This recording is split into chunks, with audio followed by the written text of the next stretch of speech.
Okay, a very warm welcome to all of you and welcome to this 8th edition of CIONEXT.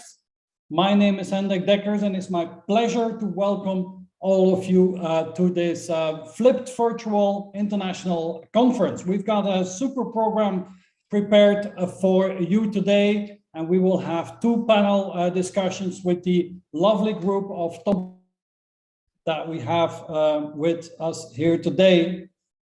Can everybody hear me fine? Yes. So that is what we want to do. So CIONEXT, let me first give you a couple of announcements, things that I want to share with you. This conference is sponsored by Google Cloud. So thank you so much for the people from Google to make this happen. And we will have a representative, Antonio Gulli from Google Cloud, with us later today as well. We have if you're in Zoom, we have a Q&A function, we have a chat function, please use that. And also this web conference is recorded, so if it's well possible that you watch this later. We are live on LinkedIn, we're live on YouTube, we're live on Facebook, we're live on the CIONET app, on the event page. So we're live on many different channels, so hundreds of people are joining this show here with us today. Very important to know is that we have the 9 people that we are featuring in the CIONEXT conference today. We have done leadership deep dive, long format videos with each one of them.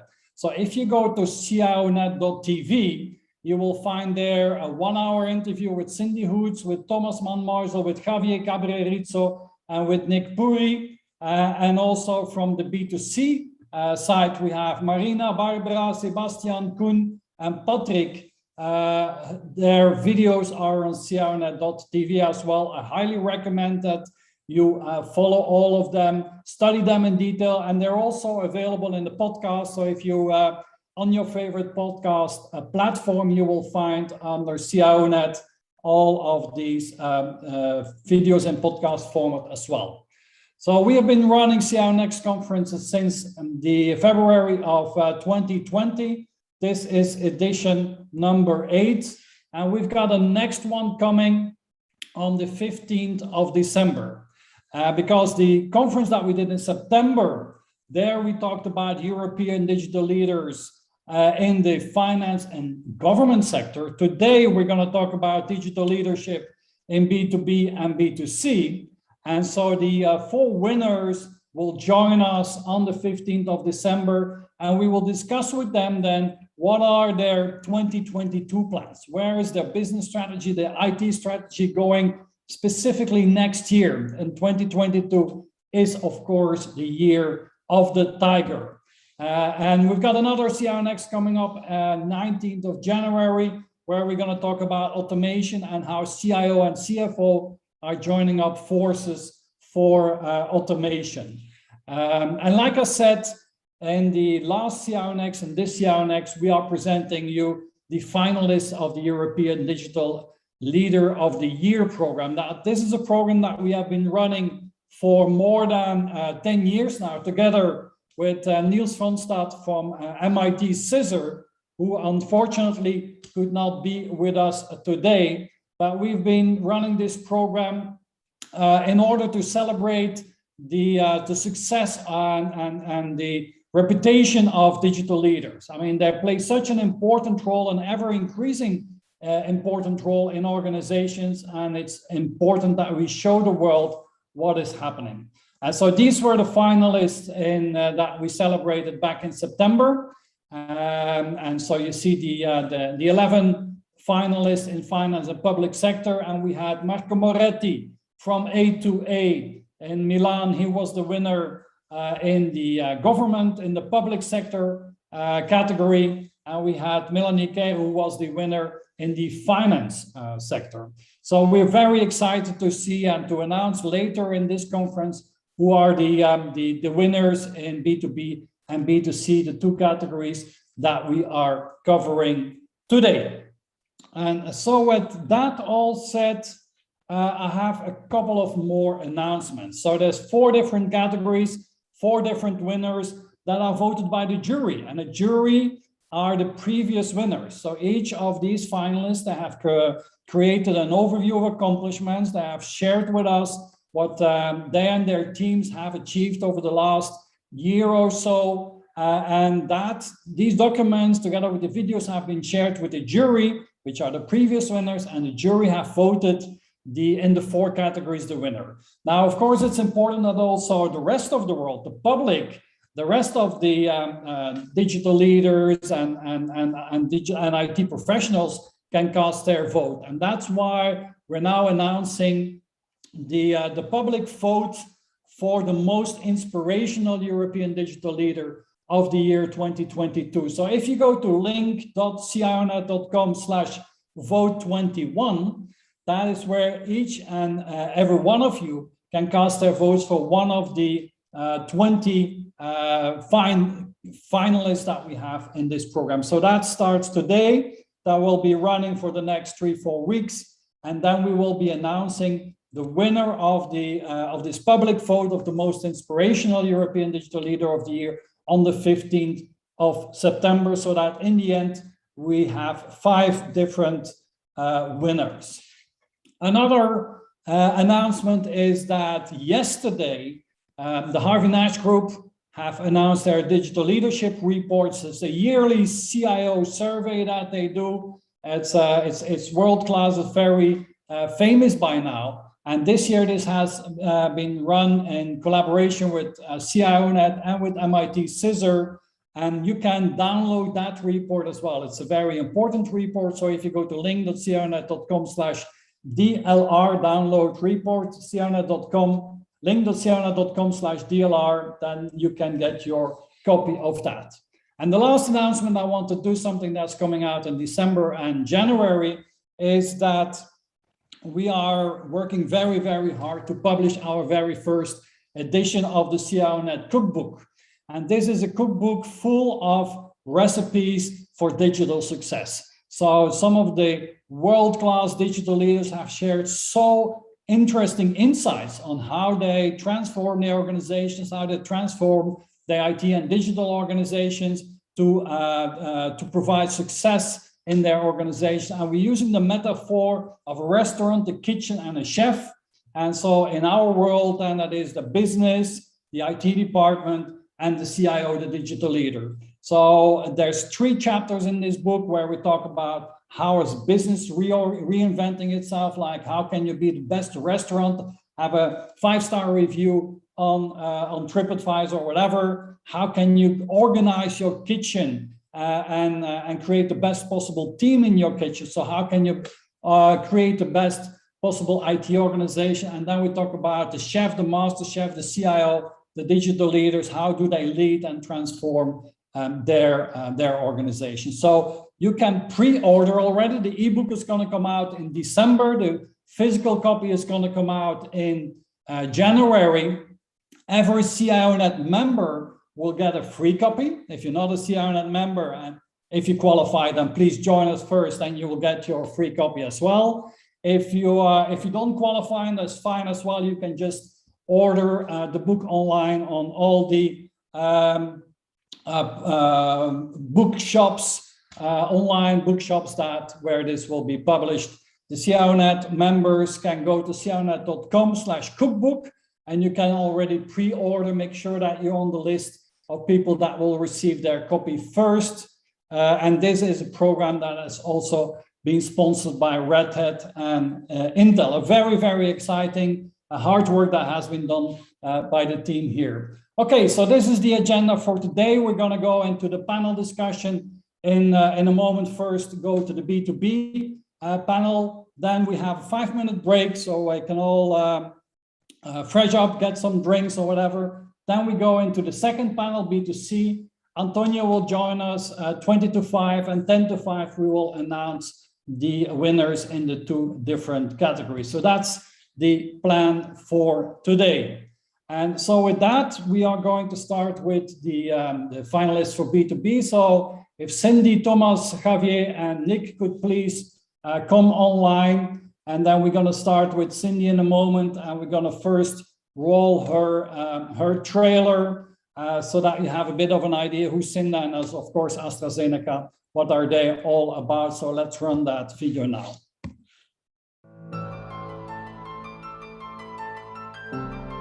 The challenge that we put to ourselves now is how can we start to measure things in days and weeks rather than months and years?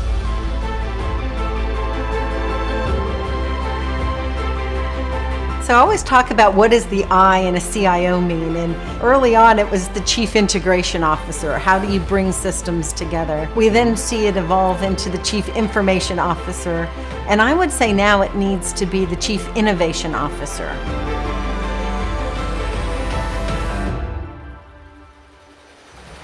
I like results, but I learned early in my career that the more we focus on people, the more results we get. If I look back and say, that's better off because I put energy into it, that is hugely motivating. Jump and trust that the safety net will appear. Okay, and with that, let's go to you, Cindy. So a very warm welcome this afternoon, Cindy. So where are you today? Thanks, Hendrik. I am in our Research and Development Center in the U.S., which is in Gaithersburg, Maryland, just outside of Washington, D.C. Okay, so pretty early in the morning for you still. So Cindy, could you in a couple of minutes share with us what's been cooking at AstraZeneca? What's been cooking in your teams? What are the latest achievements that you're very proud of that you could share with the audience here today?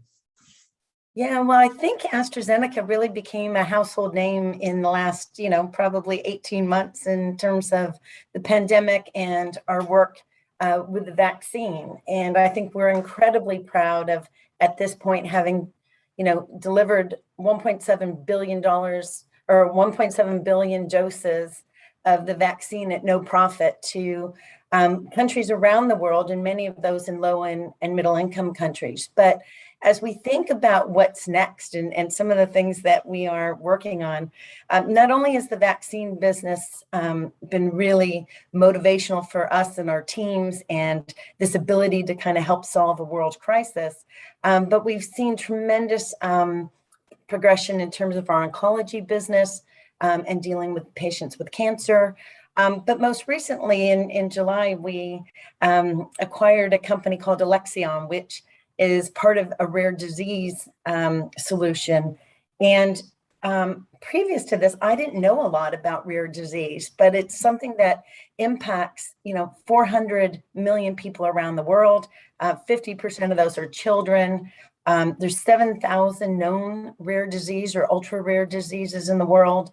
And, those are classified by diagnoses that affect less than 200,000 people. And so what's been really exciting is to see the role that technology is playing in really helping people live better lives, have better outcomes in terms of their health, and the impact that then has on their families and the communities in which they live. And so, getting to see the role of AI, and many of these rare diseases are very genetic based, and therefore the ability to mine vast quantities of data, very complex genetic data using AI, and how we're able to accelerate that has been really interesting and very rewarding, and something that we're spending a lot of time and energy as a company on.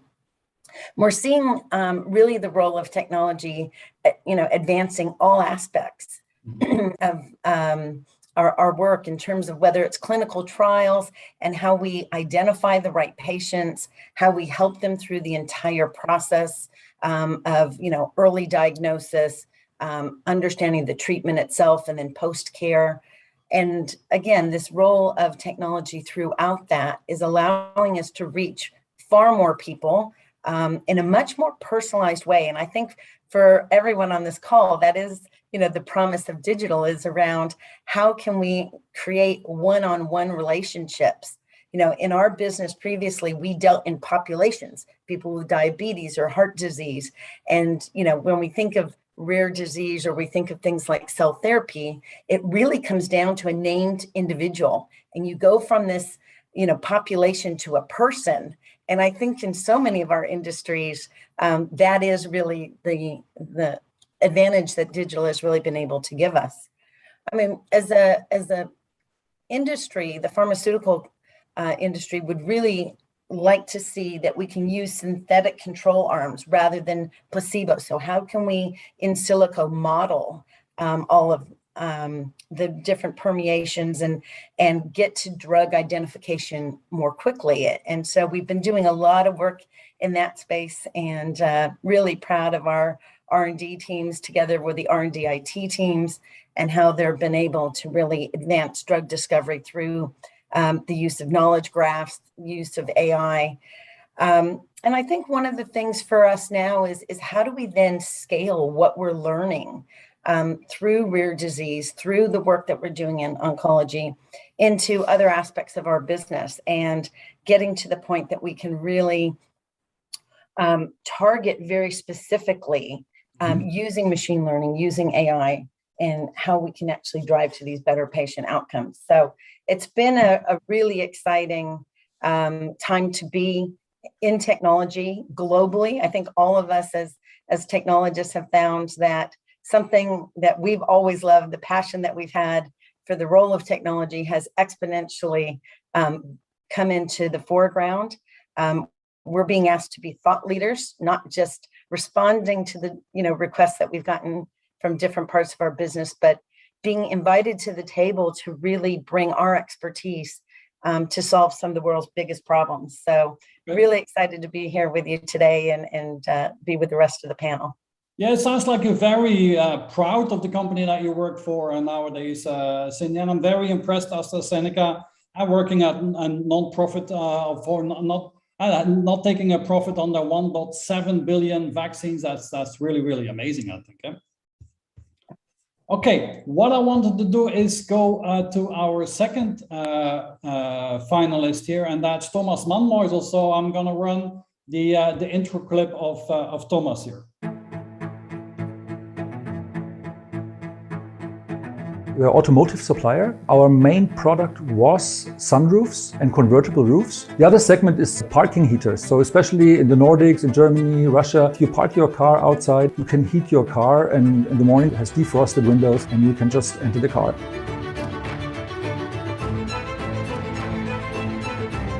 If you are a market leader already in established markets, it's very difficult to grow, obviously. You need to find new segments, which is charging and batteries for us.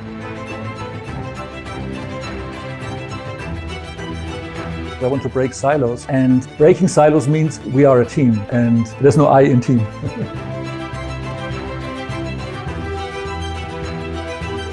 If you make others successful, it will eventually pay back. It's like a bank account where you're depositing, and eventually you can also withdraw. But you have to deposit in order to be able to withdraw. If you do that, you will probably make a career.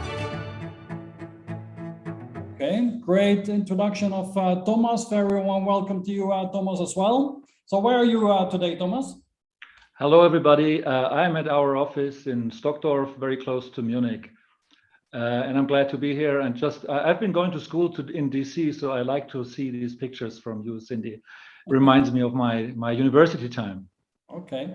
So Tomasz, tell us a little bit. I mean, we have an idea what Webasto is all about, sunroofs and electricity, and in the automotive industry. What's been cooking at Webasto? What are the achievements that you're very proud of the last couple of months or so? All right. So maybe one thing that is not technical at all, it's really how we as an organization handled the Corona crisis.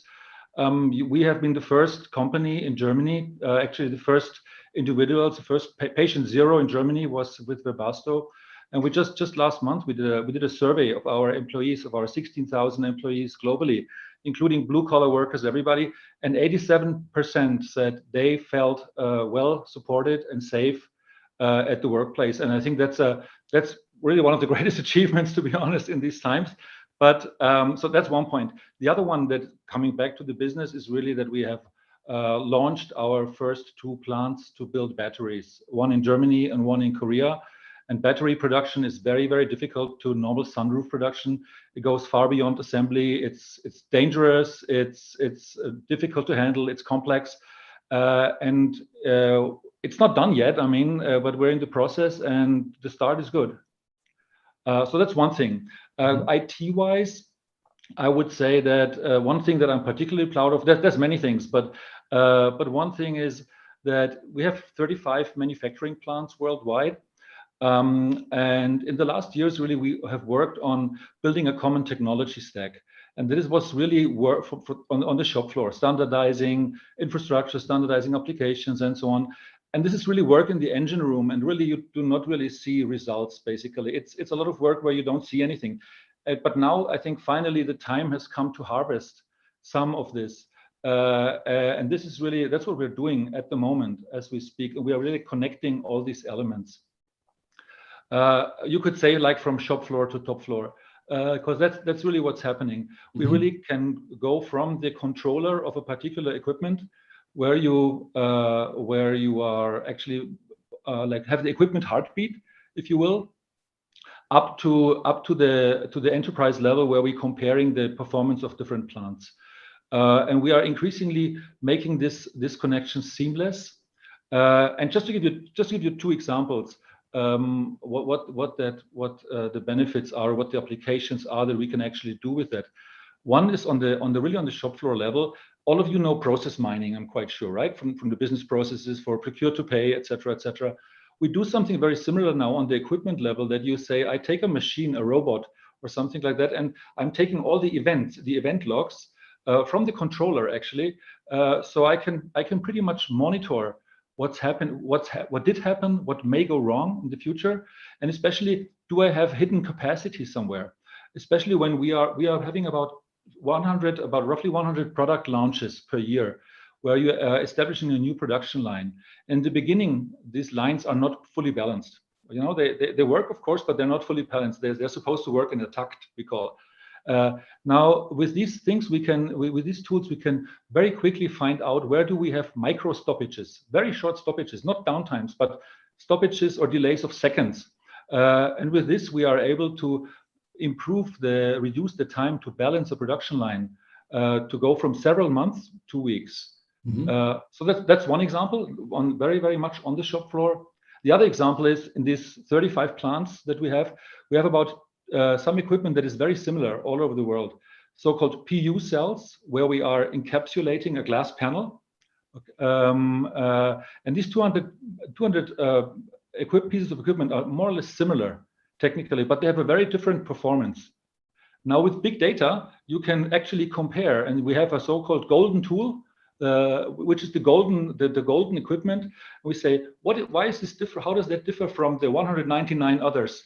It's technical parameters, it's how it's being operated, it's environmental parameters, humidity, etc. And this way, we are trying to more and more improve the asset utilization.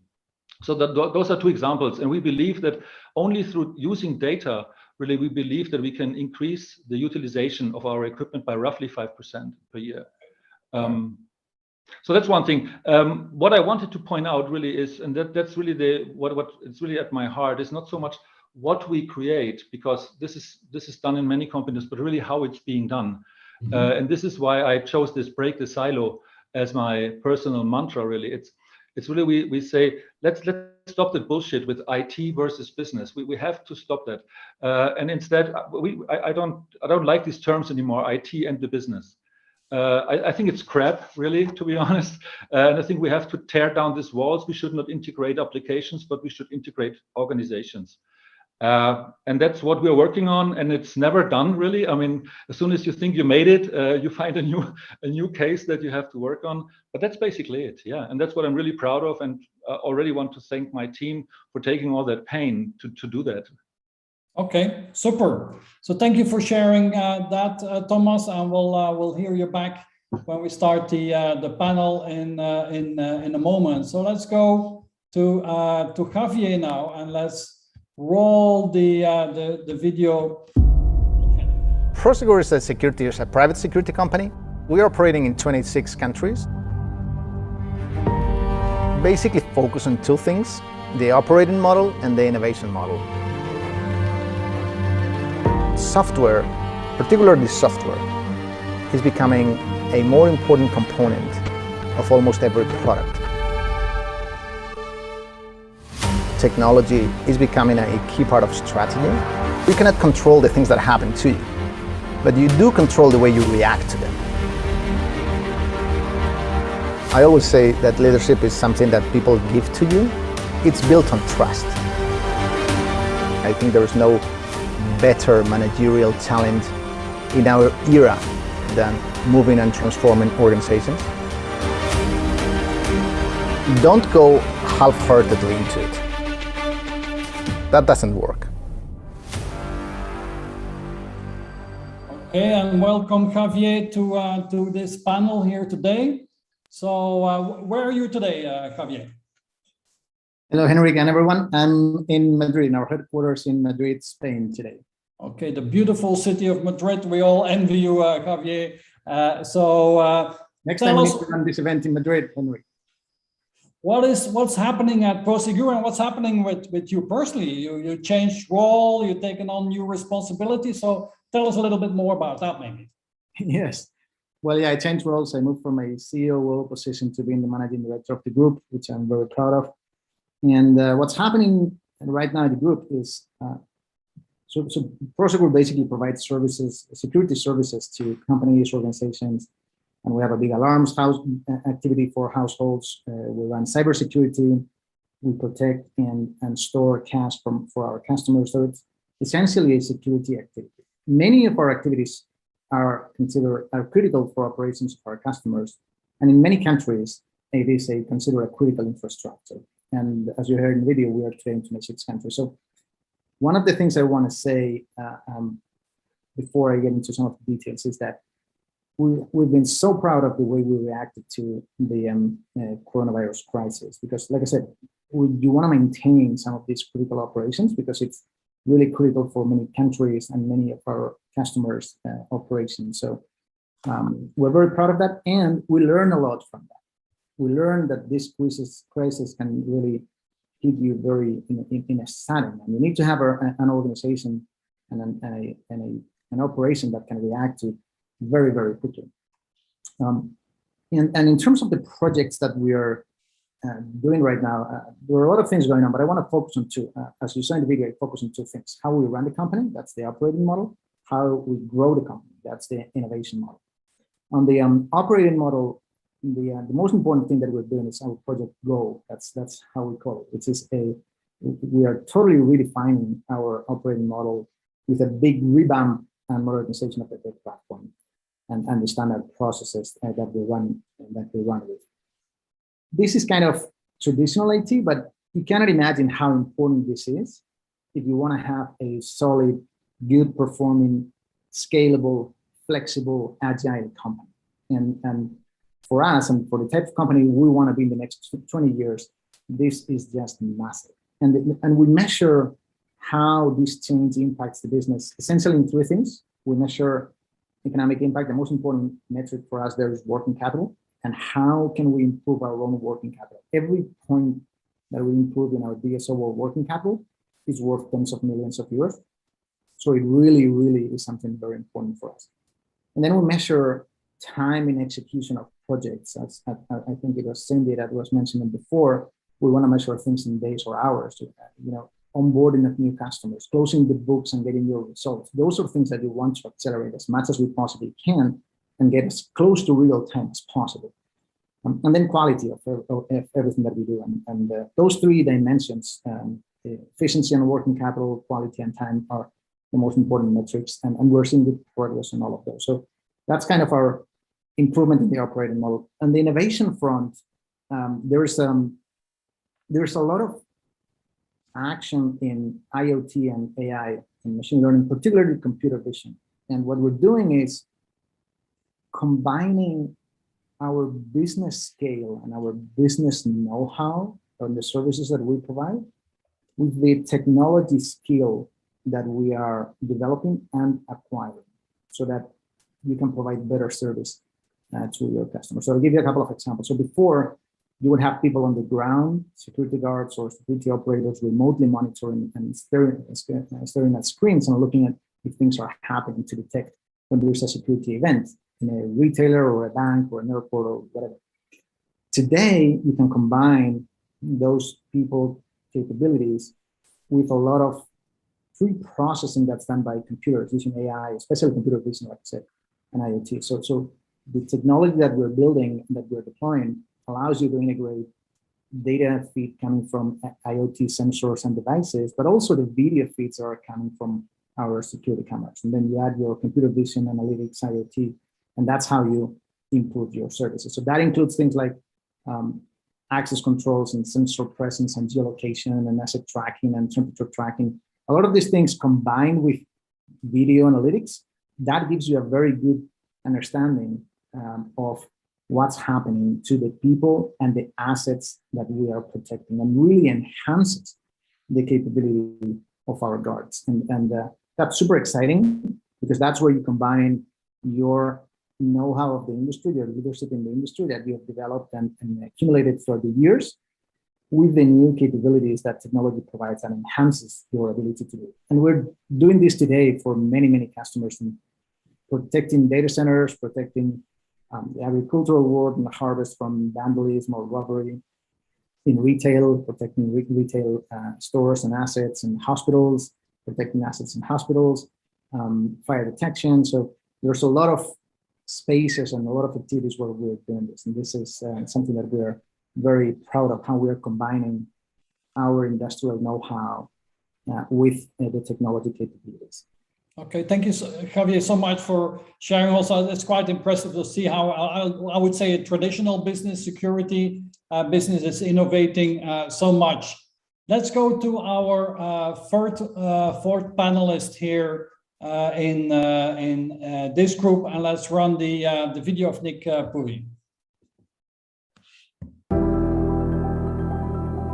In business, you have to keep in mind it's all about what the customer wants. It's not that I can build something faster, cheaper, quicker, and you roll it out every 20 days. Nobody's going to adopt it for you at that pace. The ability for us to make sure that we have a finger on the pulse of the customer, and we are providing capabilities that are exceeding the expectation at a timeline that they are willing to adopt, is very important.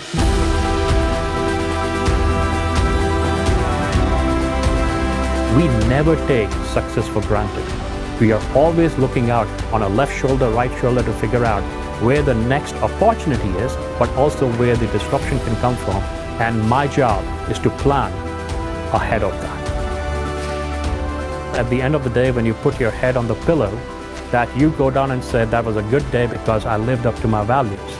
I lived up to what I aspired to be. Okay, great introduction of Nick. Very warm welcome, Nick. Where are you today? Hello, Hendrik, and I am in Hoofddorp in our international headquarters, not far from you in Netherlands.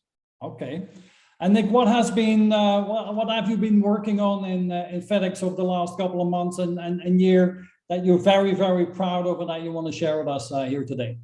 Absolutely, Hendrik. But before I do that, first of all, congratulations to Cindy, Thomas, and Javier. It's a privilege and pleasure to be on the same panel with such accomplished leaders. And I hope everybody on the call today is safe and leveraging every vaccination that is out there. So Hendrik, to your question, the most important project that the business and IT team, we collectively in FedEx Europe are working on is to complete the physical integration of a company that FedEx purchased a few years ago called TNT. As many of you know, when FedEx acquired TNT, it was viewed as one of the largest acquisitions in the transportation industry. So this is no small task. While we have made tremendous progress since the acquisition, and our customers have seen the value of the work we have done in improved IT system reliability, the velocity at which we are delivering our capabilities, the last step of the journey started last year. The final frontier, as some of us call it, where we announced publicly, and this is in our earnings release 10-Ks, that we will bring the entire network of these two companies, two very successful global companies together. This would mean all the planes, trucks, couriers, and more than 700 facilities just in Europe will be operating on the same IT platforms. It is huge scale that we are operating at. We kicked off this initiative, like I said, last year, and it has more than 20 epics, 100 plus capabilities, 600 or so features, 25,000 story points, and there are 40 teams in US and Europe that meet daily as part of our stand-up meetings to manage progress. Huge, like I said earlier. We are building our capabilities, as I've shared in my deep dive, on API-first microservices and are enabling global platforms that will serve more than 200 countries. We have seen outstanding delivery of value with our business partners, with more than 250 features being delivered in each BI program increment. And most of the work is hosted on hyper-convergent hardware that will leverage modern stack. So this is truly a digital journey for us that will really change the trajectory of the company that we have bought. Our plan is to deploy these capabilities in 700 locations by spring of 2022. And the team is working to retrofit all these locations with Bluetooth-enabled low-energy Wi-Fi equipment.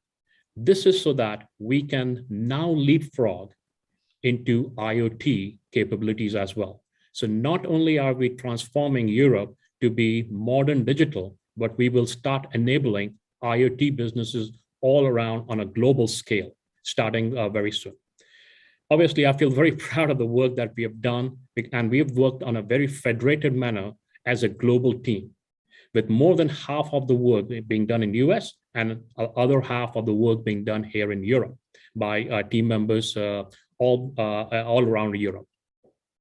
We have done this despite the COVID restrictions that we have all had, and program of this scale is just tremendous to be executed without any issues that would have prevented from being launched. Some of you may know this, but this team recently won the award from the World Agility Forum for leveraging SAFe in business transformation at a global scale. I've shared some of the numbers with you.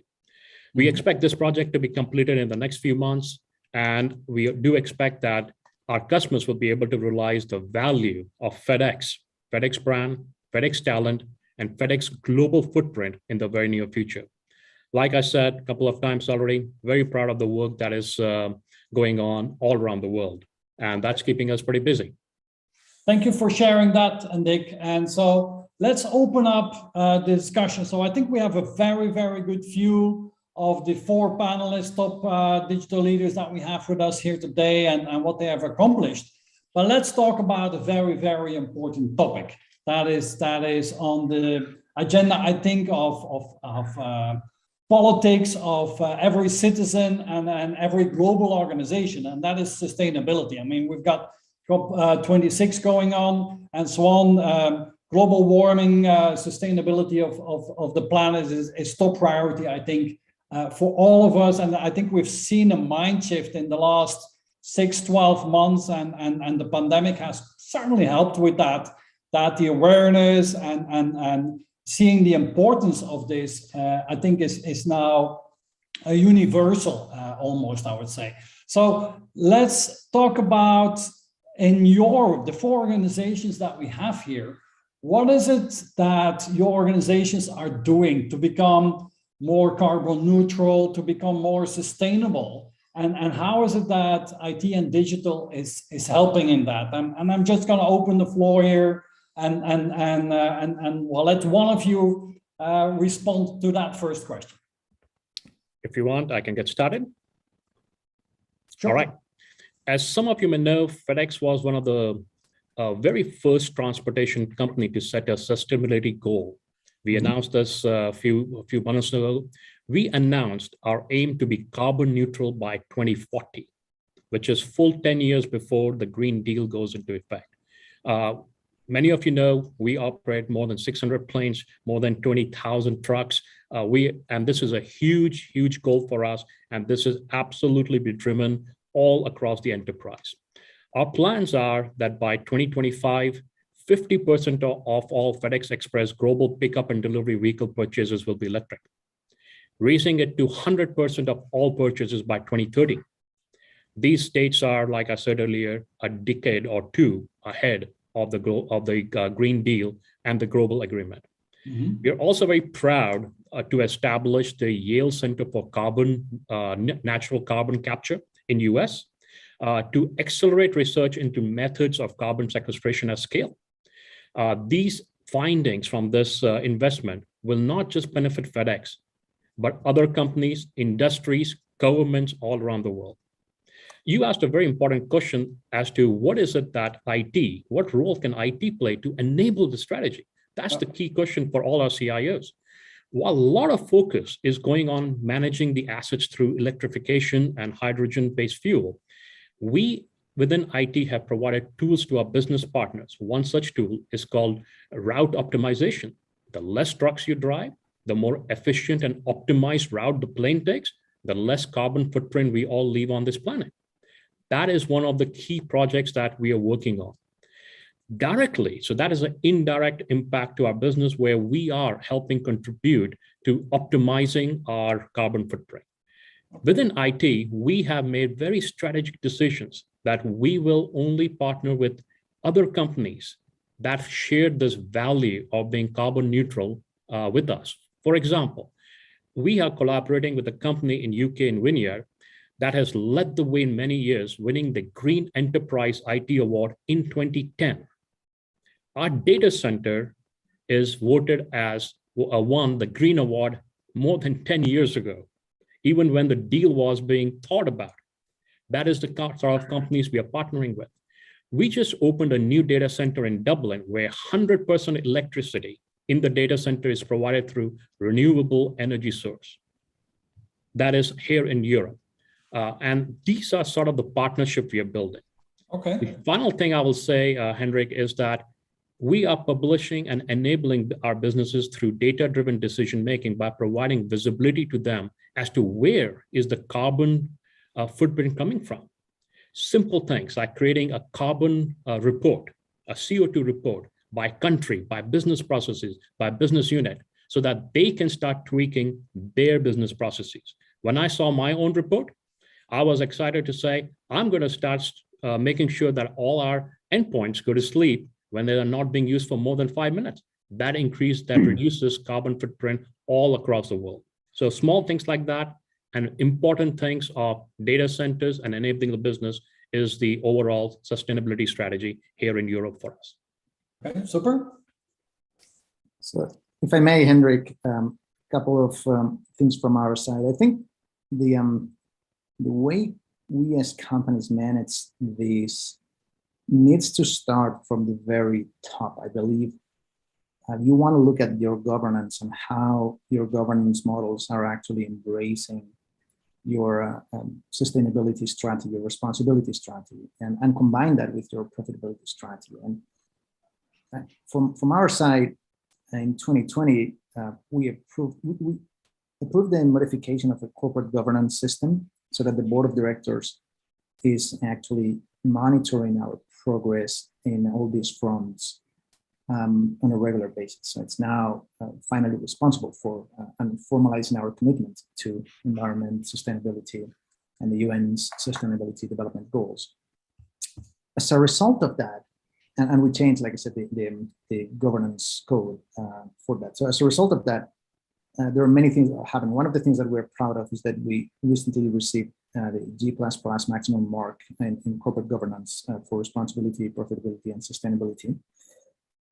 We joined the climate pledge led by Amazon and for a net zero by 2040, which, as Nick just said, it's a 10-year ahead of the Paris Accord commitment for 2050.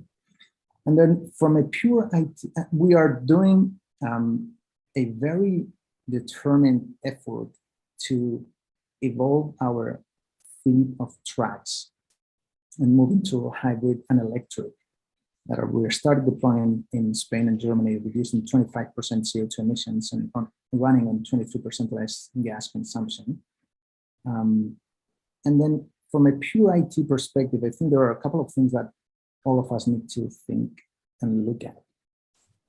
We, as many other companies, are doing a very important move to cloud. So you want to look at how does the move to cloud impact your sustainability strategy? Most frequently, you're going to be more energy efficient and more sustainable running on data centers from cloud providers than you are on your own data centers. But you want to take that is effectively the case with the partners that you choose. So looking at things like the supply of renewable energy or removing carbon from their emissions, and with the partners that we go in this journey to cloud, I believe is very important, which is part of what we did with our partners. The other thing that we're doing is we are using our own technology to monitor and help our own customers remotely monitor how they operate and how their energy strategy, how efficient and sustainable they are in their own operation using the same platform that I mentioned before, which is something that for us is very encouraging because we are using our own services to help our customers be more efficient. And I want to add another aspect, which is not exactly sustainability, but it's something very relevant for all of us in terms of responsibility, particularly when we're entering AI, machine learning activities. And that is, we created what we call an AI board to ensure that you are responsible and ethical in the use of AI. And as we all know, that's as well a very big topic, and how you are developing your products and the way you're using data to train your models and how these are being used by society and by our customers. So avoiding biases and being compliant with all requirements in privacy and GDPR related, not exactly sustainability, but very relevant in our responsibility dimension as well. Yeah, it's interesting how corporate governance and responsibility has many different aspects, and not only for sustainability, but for ethical usage of data and of course. So Thomas or Cindy, what's happening in your organizations and how is digital helping the organization? Cindy, you're on mute. Yeah, so maybe if I go next, I can just share a little bit about what we're doing. And our definition of sustainability is not only environmental sustainability, but it also includes access to healthcare, as well as the ethics that Javier just mentioned. So I think we were one of the first pharmaceutical companies to publicly declare and put and make available externally our ethics statement around the ethical use of AI and how these technologies will impact society. So that was wonderful to work with the team and really feel like we were driving some thought leadership there in our industry. I think in terms of environmental sustainability, you would have seen Pascal, our CEO, most recently at COP26, talking about how we drive sustainability as an industry across healthcare and looking for ways not only within our own company to drive sustainable living, but also how do we collaborate with other companies and bring that together? Our ambitions around zero carbon, we launched at the World Economic Forum last year, and we've committed to becoming 100% use of energy through renewables by 2025. So again, I think we join many of the companies here, and different industries have the ability to accelerate faster or slower just based on the nature and the, type of industries we're in. But I think it's all of us working together because not only do we, worry about our own internal sustainability and driving these programs, but, we're a big customer of FedEx. So, with Nick, we have to team up with what, the rest of the people in our ecosystem are doing. And so we've been driving from an IT perspective, thinking about how can we, through our IT 2025 strategy, really lean in and help the company to think about this topic that we're dealing with. And for us, it's a lot about, from an IT perspective, a move from applications to platforms. So a lot of the normal things that you'd be expecting many of your companies are dealing with, but just reducing the sheer amount of technical debt that we have. And again, fewer systems means fewer things that you're backing up, things that you have to store in data centers, amount of servers, and hardware you require get streamlined. We also are really leaning into the cloud, which is in our industry was not something that was done to the extent of maybe consumer goods. And so we're leaning into there. And I do think the partnerships with the big hyperscalers allow us to, one, help shape their sustainability agenda, but also take advantage of the scale that they can bring us. And I think, again, working together, we can really make a difference. We're also looking at the amount of data that we store. And in a world of AI, where we want lots of training data and real world evidence, and particularly in in a company where, when I first arrived, one of our R&D leaders had told me that the cure for cancer will be found in data. And I was quite, shocked by that, because again, if it helps us to understand the role that technology is playing, but there is, a potential that people want to hold more data than we should. And, again, you have to store that, back it up. All of that, has an environmental kind of impact. So we're looking at things like that as well. We're using immersive technologies, whether that's, virtual reality, augmented reality, to really cut down by 50% our global travel across all of our departments in the company. And we've had some really great success, as many of you may have, during the pandemic, of accelerating the use of these technologies. I think for a while, they were kind of new and novel and maybe a little bit, seen as a gadget. But I think during COVID, all of us started to really understand the real world applications of technologies like virtual reality, and that we could fundamentally change the way we work, not just, save a trip here and there, but, really fundamentally change. And not only does it save on the environment, but it saves on people, but it also allowed us to leverage knowledge from people around the world that, weren't able to fly to our location, but we could really lean in there. So it's been great. And it's wonderful to see that, companies are starting to really understand that they can do well by doing good, and that it's a collaboration between the public and private sectors, with our governments, and really a holistic approach that all of us need to do to lean in. So thank you for sharing that. Thomas, you want to add to that? The automotive industry? Many things have already been said, I think, that are kind of universal to anybody who's doing business. Maybe what's special about Webasto, we are a family-owned business. We are more than 100 years old, and we still want to be around in 100 years.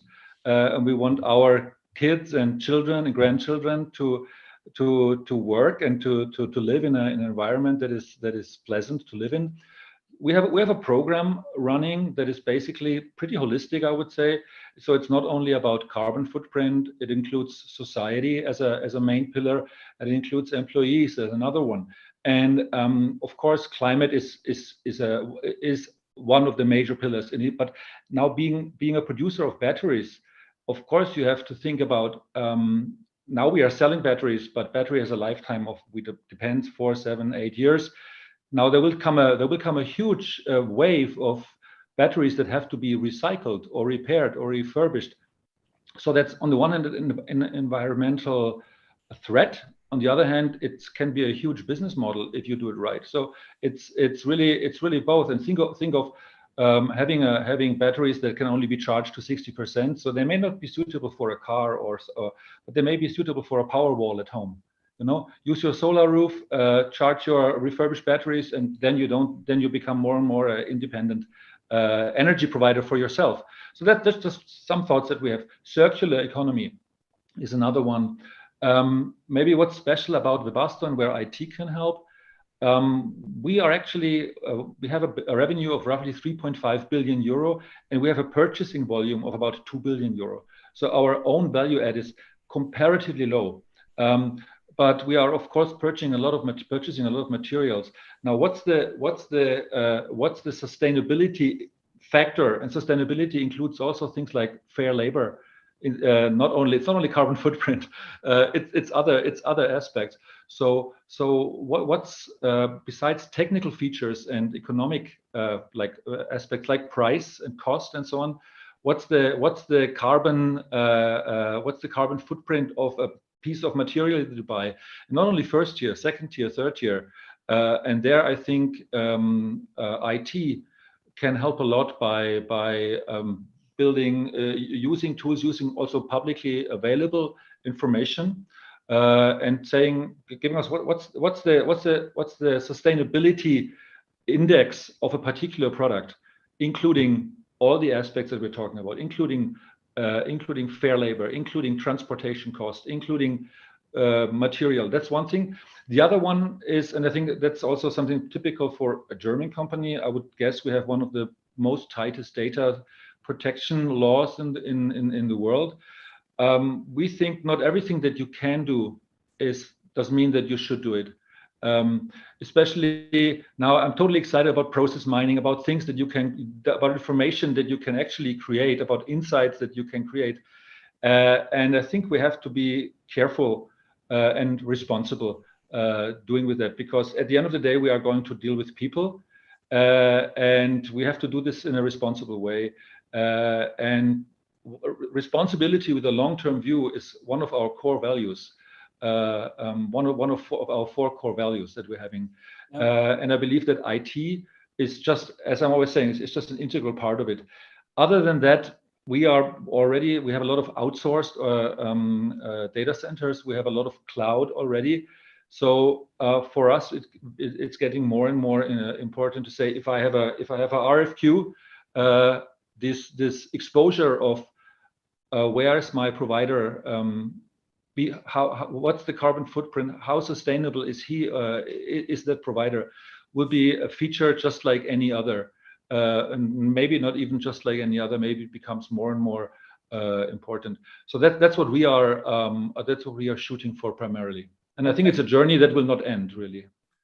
Absolutely. And so my question is, I think the awareness is there. All the companies, we've made their plans, and so we've set our targets, and we are starting to do and to work on it, and some are more advanced than others and already working in it for 10 years. But let's talk about money. I mean, is the money there? Is the budgets there? Because if you need to move your things to the cloud, if you need to simplify your applications, if you need to get rid of your legacy and your technical debt, that all costs a lot of money and is not necessarily giving an immediate return. So what is it with money and investing in sustainability? Well, I think Hendrik, you cannot separate one thing from the other, right? You need to look at a company as an entity that you want it to be profitable, because if it's not profitable, it's not going to survive. But you want to be profitable in a way that's responsible and sustainable. So I think if you inject the responsibility and sustainability with your objectives for being profitable and continue operating as a company, that's the only way you can look at it. And then from that perspective, then you analyze your investments and everything you're doing. So like I said, in the example of cloud providers, and all of my colleagues mentioned similar ideas, you want to look at the partners that you're choosing for things that you're doing, and the providers, suppliers, partners that you are working with, and ensure that they are aligned with you. The investment you're going to do regardless, but because you're doing the investment, just make sure that you are also aligned with the rest of the objectives, would be my approach. So don't isolate, don't look at profitability separate from sustainability or responsibility. I think it's the pragmatic way of combining things. I would also like to add it sustainability. I mean, at least in the automotive business, if you're an automotive supplier, you won't have customers. It's very simple. I mean, you can deny this if you say it's too expensive. Well, then you're out of the game very, very shortly. I mean, this is not a matter of decades. So you will be out. It's a very simple question. Or the answer is very simple from that perspective. Of course, you need to see how far do you want to go, but it can be a competitive advantage if you do it right. Yeah, and I would say from the IT perspective, I mean, this sustainability agenda is so interlinked with our IT 2025 strategy, and again, there is money there to start to rationalize down, to move things to the cloud. There's certain levers that we can pull to drive some initial savings. So for us, some of that was moving things into the cloud. We then take that money and invest it to maybe rationalize down some of our applications. That then frees up additional funding and resources and people to tackle the next thing. So we're finding that it's quite a self-funded model. We got some initial money coming in, but I didn't ask for an increase in my budget this year, because a lot of these types of things that we can pull these levers on as CIOs, I think, are allowing us to then self-fund the next activities. And at the end of the day, it's making us better and leaner and actually implementing better, more scaled technology than maybe we have today. So it feels like a win-win. Cindy, if I may just add on this, you mentioned rationalization, and I think frugality and sustainability, they go very much hand in hand. So it's not a contradiction. It's actually, it's as you say, the target of sustainability means somehow do things with less. So I think this is not it's not a contradiction. It's, as you say, it's to some degree self-funded. I'm a big believer that when you apply constraints, that's where we see creativity and innovation blossom. For many of us that have lived in kind of the developed world, we've had enough. But I spent some time in my career living in South Africa, and I'm originally from Trinidad and Tobago, which are not countries that have enough. And the ingenuity and the innovation that I found there was amazing, and I think those are lessons that we can bring. So yeah, I'm a big believer that when you constrain things a little bit, you just get such better outcomes. Okay, there's a question in the Q&A part here that talks about, well, what are the key environmental measures and how are you keeping track of them? Nick, are you measuring a lot, and how you keep track, and how visible and is all that to people in the organization? Absolutely. I gave you the example of the CO2 report, which is implementation of DSML, large-scale data analytics that's going on to not only point out where is the source of the carbon footprint for us, the CO2 report as we call it, but what are the next level plans behind it and what are we going to do about it. So yes, when we are making a commitment of this at a board level, there is regular reporting that goes on. We publish our sustainability report on an annual basis. You can look at it up on our website. And we are very proud of the progress we are taking. We are being very transparent about it. We are also being very particular about it to influence the ecosystem that we play in, because it's not just about us doing the right thing, but it's about making the communities that we play in them better. So I expect to be in this city for a long period of time. I want to make sure that this city, the players they work with, are also having, like I said earlier, the same mindset and the value system that we have. So are we really witnessing a changing, a mind shift in corporate culture and corporate awareness around this? I would go and say that all of us have sustainability in our long-term plan goals. Mm-hmm. It is also being talked about in regular CIO forums. Whichever forum you go to, it is a topic that everybody's talking about. The question that it's not just the talking about, but what I would ask you guys to think about is, are we doing enough? Mm-hmm. Are we doing enough to make progress that the world expects of us, that our kids and our children expect of us? That's the open question. And that's where your question, the previous question, Hendrik, was a very good one. And it comes to funding for it. And I do agree with all the comments that are made. I want to use the same phrase also. It has to be self-funded. It has to be also be, our customers also have to start asking for it. Our customers have to also start realizing that these are the companies who invest in this, are doing it for the planet, and thus require their support as well. So it is changing the dialogue, but more should be done and can be done. And on that note, I would like to thank all of you. We're at the end of this first panel. We could go on for quite a time longer. I'm sure there's so many interesting topics that we can discuss. So thank you, Cindy. Thank you, Tomasz, Javier, and Nick. Thank you. And I will see one of you back at the end of the show today. Who will be, you're all finalists, you're all winners, but we have to select one of the four of you to be the winner of this category. So we're going to take a 5-minute break now. I'll play some music, keep on a slide, and we will start with the second panel in exactly 5 minutes. See you later. See you. Bye-bye. Thank you.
Okay, and welcome back to this second panel, the second part of CIONEXT.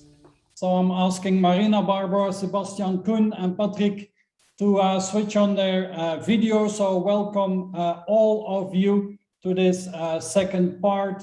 Let me thank our sponsor again. So Google Cloud is our sponsor. I see that Antonio is online, so we'll hear from him in 40 minutes as well. But let's first have the panel with the finalists in the B2C category. So we have Marina Bellini, CIO and CDO of BAT, Barbara Poli, CIO, CTO of GNV, Sebastian Grams, who was the CIO of Seat and Cupra, now out at Managing Director of Audi Sport, Koen Vermeulen, Group CIO of Orange, and Patrick Dolewa, CIO of Gemini Polska.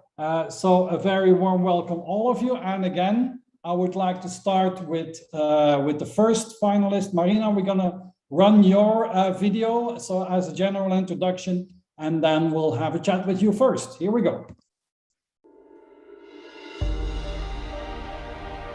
We are in the journey of creating a better tomorrow, transforming the products that we offer as stimulants to the next adult generations, moving from tobacco to nicotine to beyond the nicotine, products that are 95, 98, 99% less harmful than traditional cigarettes.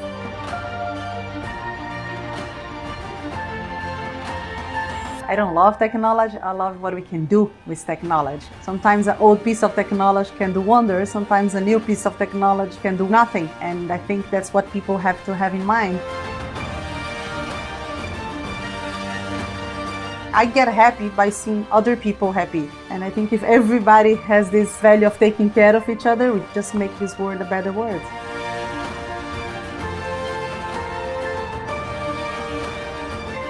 Remember what you know, but remember what you don't know. Put those two things together and the best is gonna come out. Okay, that was the introduction of Marina. So Marina, a very warm welcome to you. Where are you today? I am in London, Hendrik. Thank you for having me. You're in wonderful, vibrant London. So it's great to have you in this program here today. So Marina, tell us a little bit what's going on at BAT. What have you been working on with the business and with your IT and digital teams lately that you're very proud of and that you can share with us? Absolutely. Just first to say, Tomasz, Nick, Javier, Patrick, Barbara, Sebastian, Kuhn, an honor to be sharing this panel with you today. And I watched all the videos and I just got so inspired. So thank you for that, and Hendrik for organizing this. I mean, lots of amazing things happening in BAT, but you asked me to pick one. Yes. That I feel really, really excited about, that I've been working on, and I think it's making a difference, to society. We just announced in our half-year results that we achieve over 13 million consumers in reduced risk products. So this is the #1 KPI we have in this organization that's about creating this new industry, these new categories of reduced risk products to the consumers. So, and this is just, another step in a journey. We are committed to get to over 50 million, so a long way to go, but we've been accelerating months after months. And a lot of that, enabled by the team that I have the fortune to lead and the business partners that we have across the organization. Last year, I think all the business that do, leverage e-commerce, we have seen a huge explosion given the pandemic. But then we saw another almost 40% growth in the first half of this year in a base that you said, wow, we went super high. Can we go higher? And the answer is yes, we can go higher after a year of huge growth. We've seen data playing a very important role on much better and deeper segmenting our consumers, so then we can engage better. And for the one that choose not to quit smoking, convert them to reduced risk products. Went from 4 segments last year to 8 segments, doubled, but still 8. And this year we are already in over 80 segments. So talking to the consumer with much, much deeper personalized message. We saw the profitability of the business when we take digital products that work in one market to another one, just going, 2x, 3x, 7x. So one of our digital products is subscription. And we developed this very quickly in one of our key markets. It worked very well because it's a digital product enabled by APIs integration. You can just in a blink of an eye, put this over many different markets, and again, improve engagement and improve conversion. We saw also through technology that our open rate percentage went from 4% to over 27% on average in our different markets, because again, we go to this, what was theory a few years ago, almost segments of one of our consumers. And a lot of that has been happening through innovation, right? Yes, we implement e-commerce platforms, CRM platforms, social listen platforms, those things are there, but honestly, they are small enablers compared to the big value that come out of different innovations. So we go with startups and do, a POC for last mile delivery. It's something that, usually big companies like BAT, we don't think we can do that. So this can happen in your neighborhood for pizza to be delivered on a big company. That's not how usually we deliver products. We have, heavy fixed structures for that. Guess what? We experiment those solutions for our products to our customers and consumers, and it does work. We do experiment a lot of consumer journey mapping that, again, all the digital startups out there are leveraging to create 100% of their business. We come from traditional business that is not the first, second, or third option. We do a good innovation with another startup. It works very well, and we take it very quickly across the organization. So I think what I'm very proud of is the results that we're getting, to the society, to the company on creating this industry. And I think Thomas mentioned that, right? We are getting out of this, IT and business. And we have a hashtag in BAT that we say in the IT organization, hashtag we are the business. And I think this is becoming more and more reality, that I see my team being part of any and every conversation that is out there, not as, go there and pick a requisition, but be part of designing the solution that's going to deliver value. Okay. Well, it must be a very exciting journey. I mean, turning around a traditional tobacco company into a reduced risk product company, going from indirect channels only to direct and e-commerce. Very, very interesting story. Thank you for sharing that. Marina, I suggest that we go to Barbara now and run the introduction, the trailer for Barbara. Let me just do this here right away. Here we go.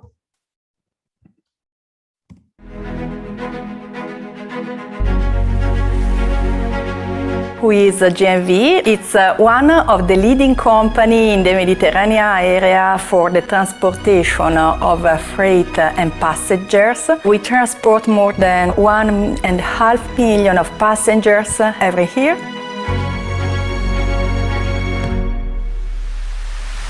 We have transformed a ship in a COVID hospital in more or less 1 week. It's something that is unique worldwide.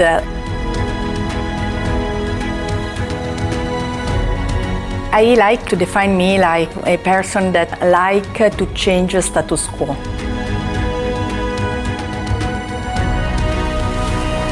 If you dream it, you can do it. If you can involve your team in your vision, I think it's easier to obtain results. Okay, and that was your introduction, Barbara. Very warm welcome. Where are you today, Barbara? Good morning to everyone. I'm speaking from Genoa in Italy. Oh, the beautiful city of Genoa. Yeah. So, Barbara, what's happening? I mean, you're in the cruise ship industry and the marine freight industry. What's happening in your business and specifically in IT lately that you're very proud of and that you would like to share with us? Okay. My company, GMV, was very active in the last 2 years, despite the COVID emergency. And just to give you an idea, we have quite duplicating our fleet. So we have changed IT because we have changed our business in a more scalable way to support and enable the business. And for example, this year, we starting more or less 130 new activities, new projects, and just half of them was planned at the beginning of the year. So It's a very, very agile market and an agile company. One of these projects that I would like to describe you is based on punctuality. Of course, we have a business of transportation, and punctuality is one of our first goal. But punctuality is not so easy for us in general, because there is, in order to obtain this, we have to maintain a perfect synchronization of multiple standard processes. For example, every day on every port and every ship, we have to check in passengers, check in cargo, on board passengers and cargo, supplies the ship from different vendors, make fuel and so on. And if you add to these standard processes also unexpected events, because, for example, we go to sea, so changing in meteo marine conditions, or technical problem on a ship, or safety problems, each of these can create a delay. And a delay on one step can be like a domino logic, be reflecting in different voyages and in different along all chain. So with impact on cost, on time, but overall on customer experience. Okay. This was the challenge. Sorry for the overview, but this was the challenge. And the answer to this was to create a control room like NASA, which with many dashboards, feed by a platform, a new custom platform, in order to collect all data from fleet, from port, from ships and external sources, in order to take a real-time decision and to make the right mitigation action in order to minimize this problem of delays. Okay. Was a project company, like all the projects that I like to do. So project that involve the entire organizations and sponsored by my CEO. And this was not only a very interesting project from the business point of view, but also from the technological point of view, because we have, starting from a white sheet and in order to come from the idea to the real solution, we introduced some digital workshop, digital thinking workshop. We introduce in our company microservices application in order to create like a composable application, composable platform. We introduce a change the mind of from a project approach to a product approach.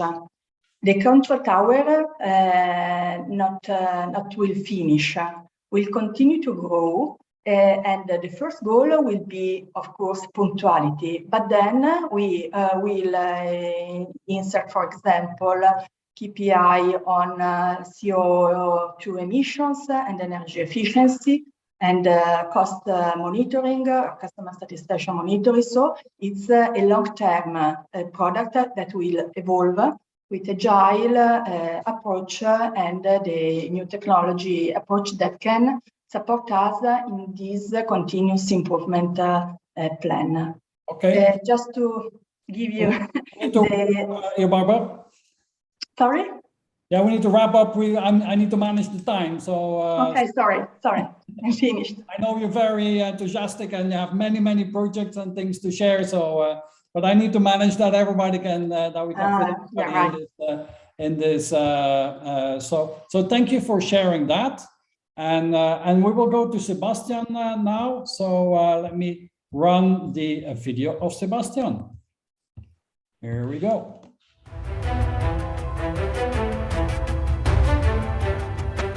We have to think out of the box if we want to be successful, also as an automotive brand.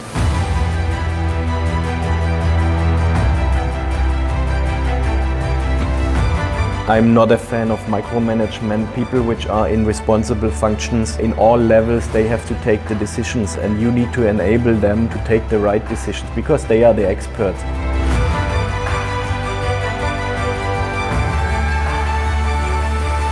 You need to guide the organization brave enough, innovative enough and fast enough, and also in a close collaboration with the business, but also with the mindset of how this can make business to the outside.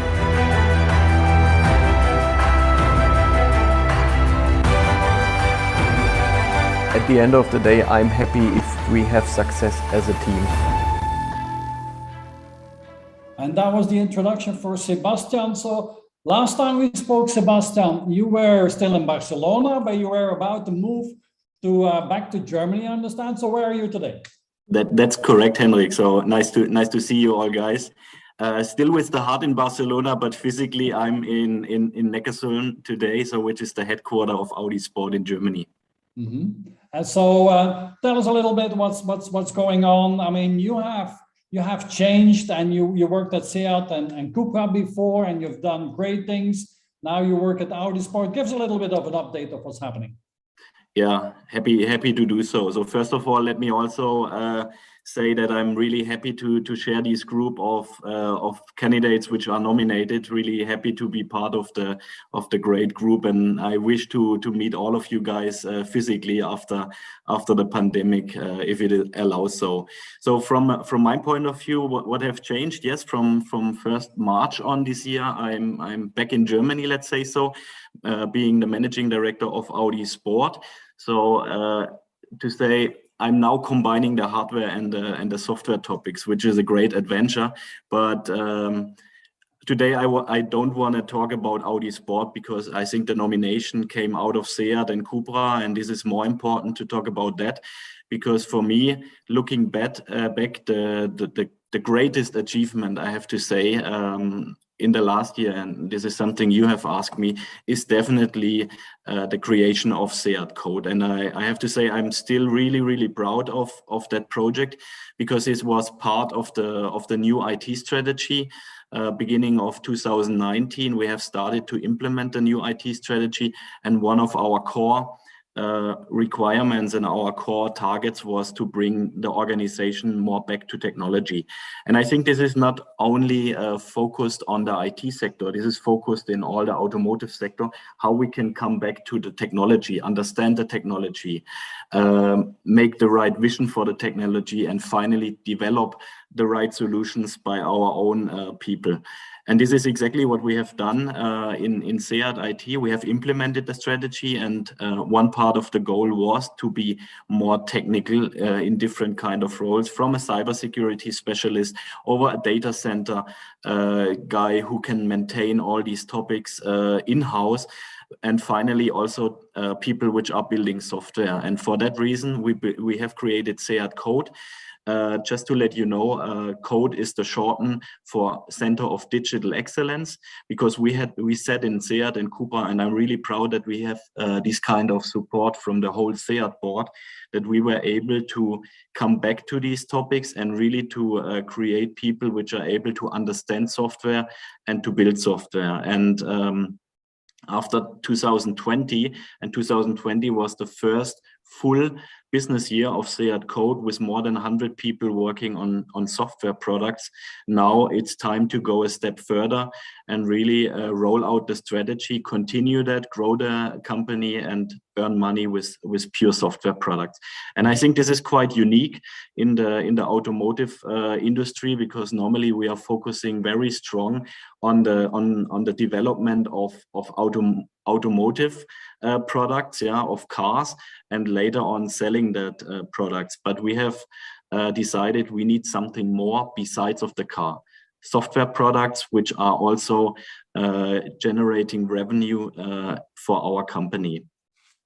Okay, what I found interesting in your story, Sebastian, is that you created CIONEXT as a company outside of the traditional, outside of the organization, and that one of your philosophies is that innovation really happens at the edge, and it's very difficult to innovate within big organizations. Do you still stand behind that? Absolutely. But to explain it, I'm definitely a fan of starting something new besides something existing, because otherwise you are too much in kind of sinking borderlines, yeah. And what we have used CIONEXT for is also to implement methodology and also mindset inside the classical organization. So we have transformed people from the left side, so from the classical car manufacturer, into CIONEXT, which is a pure software providing and developing company, and the other way around, which is very helpful because you can break the silos in both directions. Yeah, break the silos in the direction of what the people are doing and how the people are thinking. And just to give you an example, one of the most exciting projects I was able to participate in was the mobility platform. We call it Jira Volta. So this is our official name of the mobility platform. It was fully developed by CIONEXT, and it's a mobility platform, multi-brand ready, multi-vehicle ready, and multi-device ready, where we are offering a mobility platform to connect cars, bicycles, kick scooters, yeah. And as you maybe know, we have started as an example SEAT Mo, our mobility brand in SEAT, to offer motor sharing in Barcelona with around 1,000 e-motors, yeah, and the mobility platform in the background is completely developed and maintained by the CIONEXT organization. But this is just one example to show you what kind of mobility and software products we are thinking about. And going a step further, this is also a product which we have completely thought as a white label product.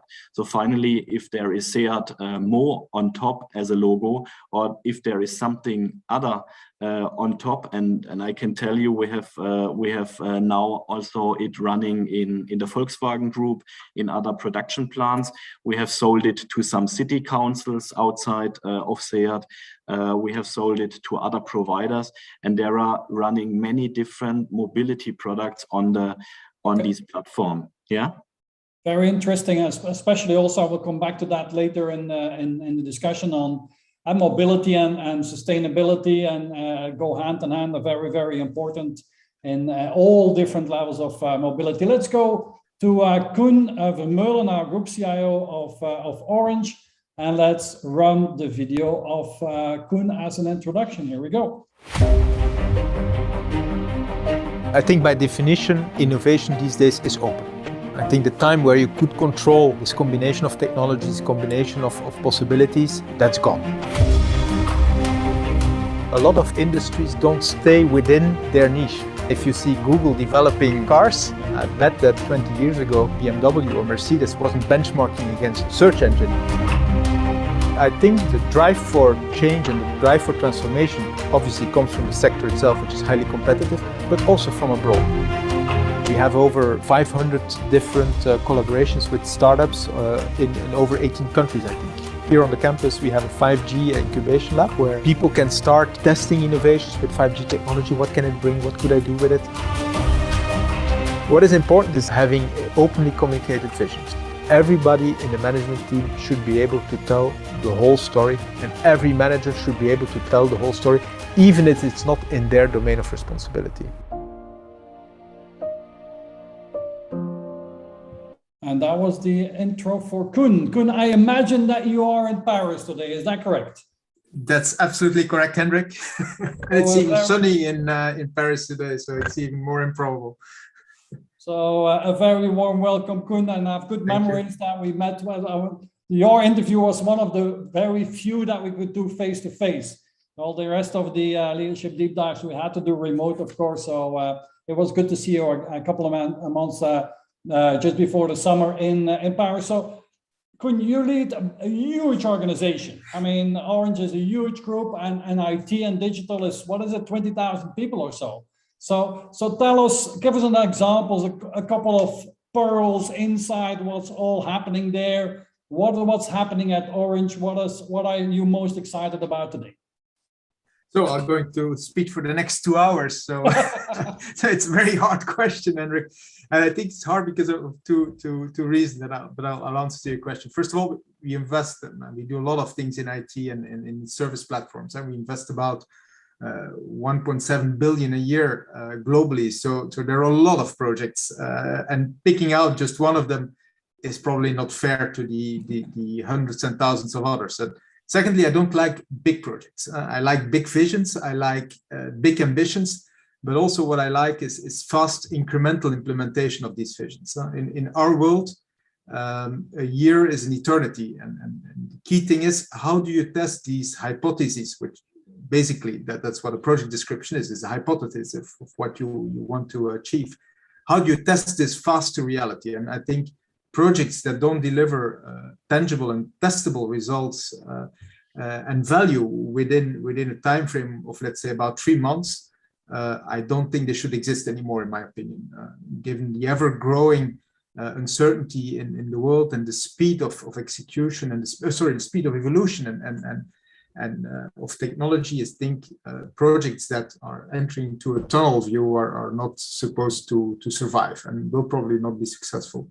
The point that I think that I'm most proud of is that we have, and through a lot of initiatives, and I can't detail them all in this short time frame, but is that we drastically improved what we call the time to market. We divided that by 6 in a lot of areas. We increased the intimacy with our customers and our users, and we deliver, and that's in the end what matters, 3 times more value for the same amount invested in IT. So with happier users and better quality of service. So if we take €1 which was invested in IT, it brought 2.5 euros of business benefits observed, not promised, but really observed a couple of years ago. Now we are up to 7.5 euros for every euro invested in IT.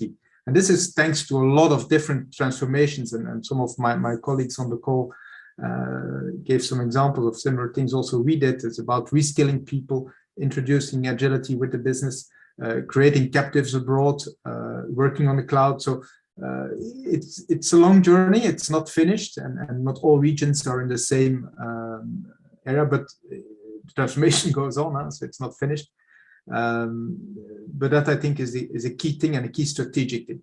But I know you also wanted some cool stuff, so I don't want to not only strategy and vision and global things, but give us the cool bits. Yeah, you want the cool stuff, so I'll give you some cool stuff. So one of the things we've done is we have drones detecting, thanks to AI, for example, on our towers, or mobile towers in some areas which are remote, are detecting mechanical issues. For example, screws which aren't very well tied together, some antennas that start moving, or some, after a storm, some branches in the towers. So that's automatically analyzed by drones and sent to field technicians, so that they know when they go there what to bring, and not to mount somewhere up to a mountain and then discover that they don't have the right screwdrivers with them.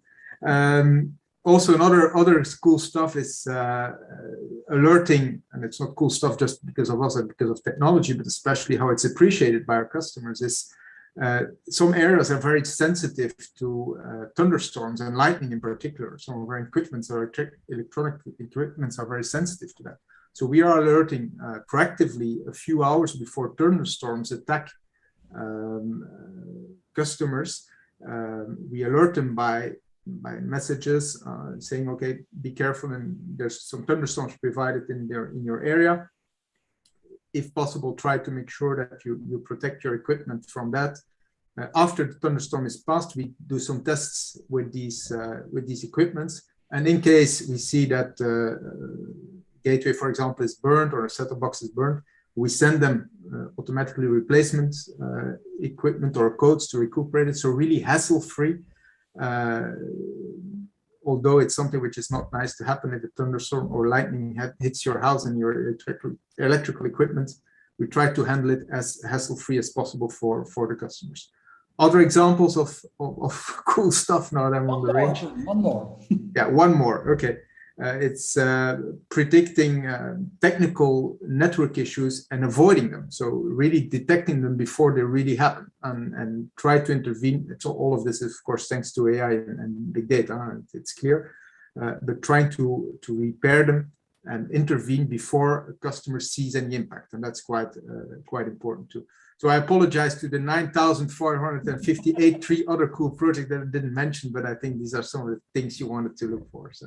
Yeah, and what I found fascinating is that you say that the value of your IT has gone ×3. So maybe when we talk about sustainability, you could give an example, because the more efficient that we organize IT, the more value it brings, the more cost effective it is, the better for the company, but also for the sustainability goals of the company, I would think. So thank you so much for sharing that. We're going to go to Patrick Dolewa now and start with looking at his introduction video. Here we go. Very quickly, when somebody new joins the company, he starts to use words like patient rather than customer, to take care rather than fix the problem. We believe that if you really focus on the patient, the profit will come.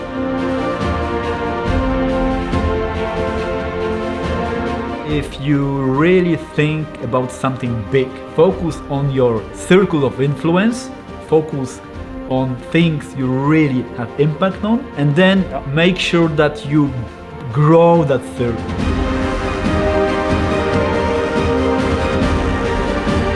When there is some important milestone in your life, you need to make tough decisions sometimes. You need to be ready for that, because if you will be avoiding conflicts all the time, you will get nowhere.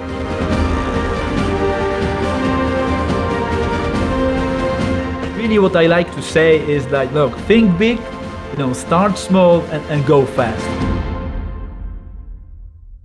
And that was the introduction for Patrick. So Patrick, a very warm welcome to you. Where are you today? Thank you. I'm in Gdańsk in Poland, in our office, Germany office. The famous and very, very beautiful city of Gdańsk. So welcome, Patrick. Patrick, the Germany Polska is a big chain of pharmacists, for those of us who didn't know yet. So tell us, how do you innovate? What have you been working on in your organization?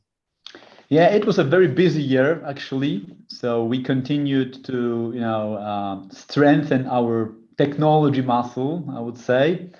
We have built several in-house applications like pricing engines, so we can analyze thousands of products every day and offer most competitive price to our customer, or internal purchasing system to support our online pharmacy and 200 stationary pharmacies in product purchase and stock management, because for us, product availability, medical product availability is really key for our strategy. But since we are the leader in the market, online market, the largest online pharmacy, I cannot not mention e-commerce. So we have re-platformed our e-commerce engine, and it was more or less 1 year ago. And today I can say that our traffic, our number of active users doubled, which for the market leader is a big challenge to have that kind of growth. And thanks to that, we also adopted widely several public clouds for different purposes. So with that kind of project, it's also a big enabler for us in terms of our possibility to innovate. And now our focus is still, among other things, e-commerce, but now we want to build kind of one-stop shop for healthcare needs, for our patient healthcare needs, and then offer them personalized products and services, and build that kind of e-healthcare, I would say, ecosystem, both internally and with several partners. That's a big change for the business, but it's also a big change for IT, because to execute that business strategy, we are introducing several key technology enablers, right? And one is moving towards composable headless commerce. So integrating many customer touch points like web, mobile, or kiosks in the offline pharmacies within the consistent digital experience created by backend engines like pricing, product recommendation, search, and so on and so on. Okay. Second enabler is a customer data platform with the 360 view on our patients. So integrating many data sources into consistent view with the concept of golden records of customers, of products, and of pharmaceutical advices. So then we can combine those golden records with using the algorithm. And the last enabler, privacy by design architecture. We're very sensitive about the data, and we really seriously approaching with the concept of totally separating personal data from the sensitive data, because in most of the processes, you just don't need to work on that personal data. Yeah, I think it's an interesting evolution that we see, the sensitivity of people for data and the ethical use of data and so on. Also then in previous panel was discussed briefly. So very, very important indeed. Thank you for sharing that, Patrick. So I'm going to open up the floor now. And so we're going to discuss with all of us here the topic of today, and that's digital sustainability. And we already had in the first panel some great idea from different companies on how they're doing it, how they're measuring it, how they set their goals, and they want to beat the global goals and be as fast as possible carbon neutral and so on. And that I was very impressed with that. Maybe in this discussion we can also talk about that, but let's talk a little bit more about IT itself. I mean, an important thing is you all have hundreds, thousands, many applications. So the more complexity that we have in IT, the more different fragmentation that we have, the more applications that we have, the more servers that we need to run, the less sustainable the IT is. So maybe that's something that we could start with. How can we better organize IT? How can we simplify it, standardize it? And what are the programs that we're putting in place, and besides supporting the sustainability goals of the company itself, which are of course very important as well. So I open up the floor. Who wants to take the lead here?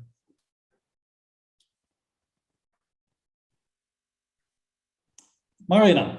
Yes, I can start. So I don't know if you want to go in the same sequence, but it's a very important question, and I think core to any organization nowadays. I'm very proud to say, ESG being front and center to BAT for the last over 20 years. So it's not something new. Reason why we have results today that we're already very proud of, and I'll tell you a little bit on how the technology digital data organization is working to accelerate this transformation. So we have 85% on the Dow Jones Sustainability Index, the only company in the sector, present there. We are in the top 10% for, a couple of years in a row on the FT leadership on diversity. And as I said, one very important KPI for us is the number of consumers in reduced risk products that we achieve over 30 million consumers in the half one of this year. But this is just the beginning of a bigger, journey.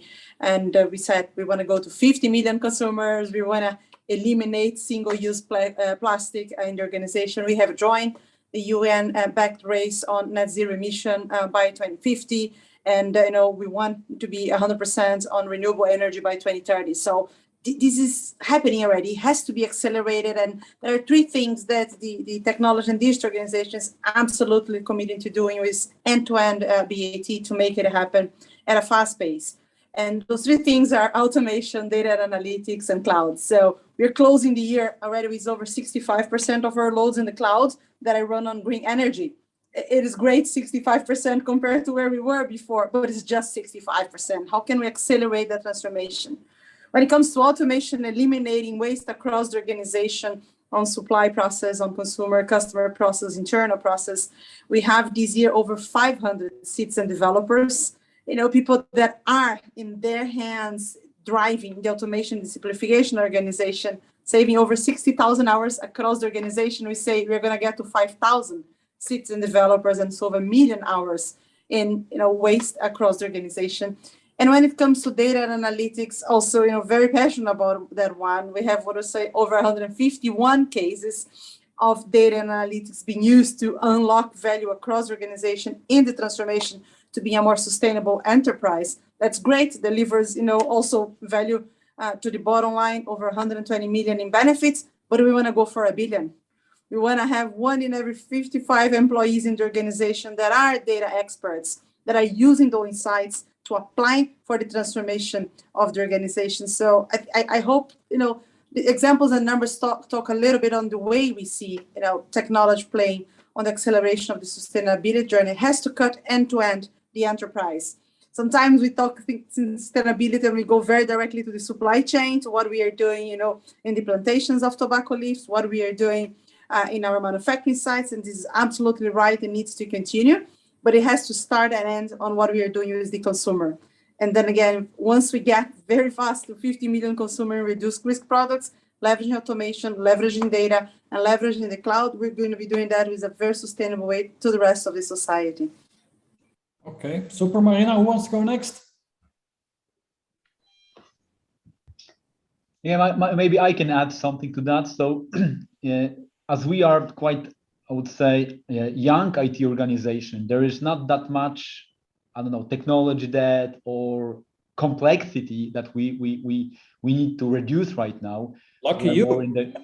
Yeah, so we can then more focus on our customers, on patients, on our business, which in our DNA is, to help them stay more healthy or recover from illness or improve their therapy by properly taking the drugs, the medicine in a responsible way. And the way we do that is we create the digital tools which help them be more compliant or adherent to the pharmaceutical therapy.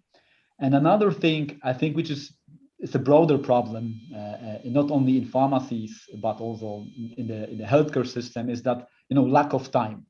Where pharmacists, where doctors, they have just lack of time for the patient. So in our agenda, we want to free up their time from the routine work, from the bureaucracy, from other activities, so they have more time for the patients, right? To really advise them how to take the medicines, to really educate them how to use some medical equipment. So basically, our agenda is enable our medicine workers to help the patients, and that's the focus of IT organization. And like I said before, access to and access to affordable healthcare is of course very, very important for the overall responsibility of our organizations today. So thank you for sharing that. Patrick, who wants to go next and share how digital is Kun, you want to explain us how you look at that at Orange?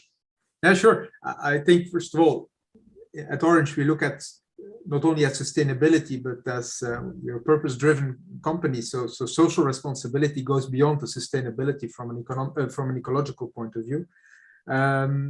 First of all, I think we are, if we look at our business, which is mainly about telecommunications, we are a key driver and a key enabler in the reduction of CO2. So I think by nature, our industry is allowing us to reduce a lot of our carbon emissions in different industries.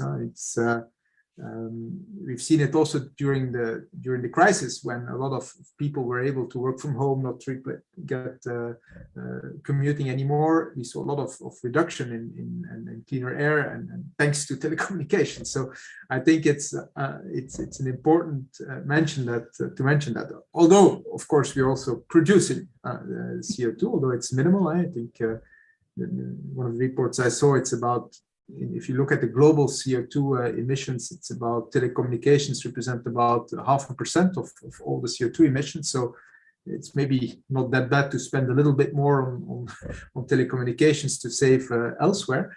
But we're taking up our responsibility in that area very seriously from a couple of years already. We started in 2015, if I'm not taking wrong, and we want to be completely net zero carbon in 2040.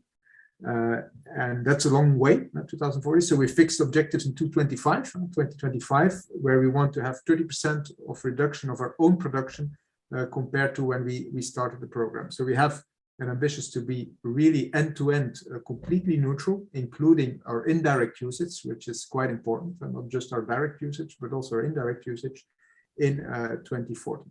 That happens through, of course, the more efficient energy use, from renewable energy to also the way our buildings and the electrification of our cars and things like that, but also on promoting the circular economy, because we are part of an ecosystem where we're providing the network and the services. But of course, our users, they have phones, they have set-top boxes, they have set-top boxes for the TV decoders, things like that. So we're really considering that as part of our reflection to go from eco-design to reconditioning, to repairing, recycling, increasing the lifespan of our products. So really looking at it from an end-to-end point of view and from a circular economy point of view.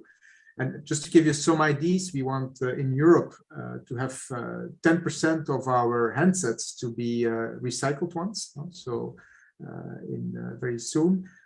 We want 90% of our boxes that are present in the houses of our customers being recycled.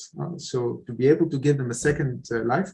Just to give you an idea, today we are already collecting 87% of these boxes. That's about 2.7 million boxes that we are recuperating on a yearly basis, and that's just a figure of France alone. And I think if we give you some other examples of, because the customer devices are key in that. They have boxes which are made of plastics, made of rare materials being embarked in these boxes or in these devices. And so we're really looking at it from as I mentioned, from an end-to-end point of view. And if I give an example of the latest box we have launched, that's the one of 2019, that combines really the technical and economical and the environmental performance with smarter Wi-Fi, faster transfer rates, but also made of material that is fully recycled. And the estimation is that these boxes have a footprint which is about 29% lower carbon footprint than the boxes we had on the previous model. And they will be coming soon more, but I won't give you the scope there. Tell us a little bit more about your IT efficiency. I mean, if you do the value of IT times 3, I mean, I was really impressed by that. So what's the secret sauce that you have applied there, Aaron? But on increasing, that's not just about sustainability. That's also a lot about efficiency, mastering better the environment, working much more in an agile way with shorter deliveries, avoiding waste of functionality that is never used, still developed, and turns out 3 years later that it's completely useless. It's also about that. So it's not only about, of course, sustainable, but to answer your question concretely, I think in a lot of cases, economy and ecology go hand in hand. I think even in most of the cases, very concrete stuff. Shutting down or putting in sleep mode testing environments is not only being used, putting in sleep mode customer devices overnight or in a deep sleep mode or a less sleep mode in function of what are you using. All of that contributes to quite important savings on energy consumption. The way cooling is happening in either your data centers or in a box at the customer premise is all of these smaller or big things, if you sum them all up, given the large volumes, they contribute significantly to the way we can optimize the footprint that we produce indirectly or directly to the use of our customers. But I repeat, I think the most important thing is that telecom can enable a lot of carbon emissions, and I think we should look at it from that perspective also. So you're part of the solution, Koen. That's very, very good. We try to be part of the solution, and we're committed to do so. Okay, let's go to the world of transport. I mean, either maybe Barbara, if you want to go first, the emissions I can imagine of ships are amazing. We won't have electrical ships, I can imagine, in the next 5 years or so. So what's happening in your business? The electrical ships is a vision, but just to give you an idea, a ship has a life of 30 years. So it's not so easy to change the fleet in a very few time. But just to give you my reflection on sustainability, GMV is part of MSC Group, and for us, sustainability is one of the very main pillar of our values. And we define sustainability not only like protecting the environment, but also supporting the people who work with us and who travel with us, or local community in which we are doing business. So our role in this green transformation. First of all, we have made a very huge investment in the scrubber installation. Scrubber is a technology that permits to reduce the sulfur emission in the fuel. So permit a very lower impact of our fleet in terms of environment. And the second thing that we have already done is install in each ship some sensor and IoT technology in order to have a platform for energy saving and energy efficiency, in order to measure to give advice in order to reduce the energy emissions. Mm-hmm. From the point of view of support to the people, just to give you an example, last year when during the COVID pandemic, we have repatriated thousands of guests and crew in a very few days in a safety way. Also this is a way to ensure the safety of our people. Yeah. And an example, the hospital ship was an example of how we have supporting our local communities during that pandemic. Okay. The last point is how we are, as a CIO, we can support the business. We are rethinking the customer journey, the materialization with the digitalization of some frictionless in terms of booking, check-in and access control, and reduce the physical moment with passengers, with the impact also on better impact on sustainability. Okay. Physical services. Thank you so much for sharing that, Barbara. Sebastian, in the automotive, you have a huge, I would say, challenge, no, to become really sustainable organizations and to create sustainable products. I can imagine even in sports. So what's happening in your business and also on the IT front? How is IT helping to that? Yeah, absolutely. So we have one of the biggest challenges, I would say. And first of all, starting from a company perspective, you know, sustainability is somehow in the heart of our company's objectives. I'm talking here not only about Seat and Cupra or Audi Sport or Audi at all. I'm talking about the Volkswagen Group, because we are absolutely aware of the environmental impact we are creating, or we could have. And this is the reason, because we are targeting, first of all, CO2 neutrality in our plants. So this is something we are really pushing forward in all the dimensions. And last but not least, for sure, we are going the full way of electrification of our fleets, yeah, in the next years. And this is definitely one of the biggest challenges for all the areas, from development over production. Yeah, this is changing our industry tremendously, I would say. You can read it daily in the press, yeah, these days, not only these days, over the last months and years.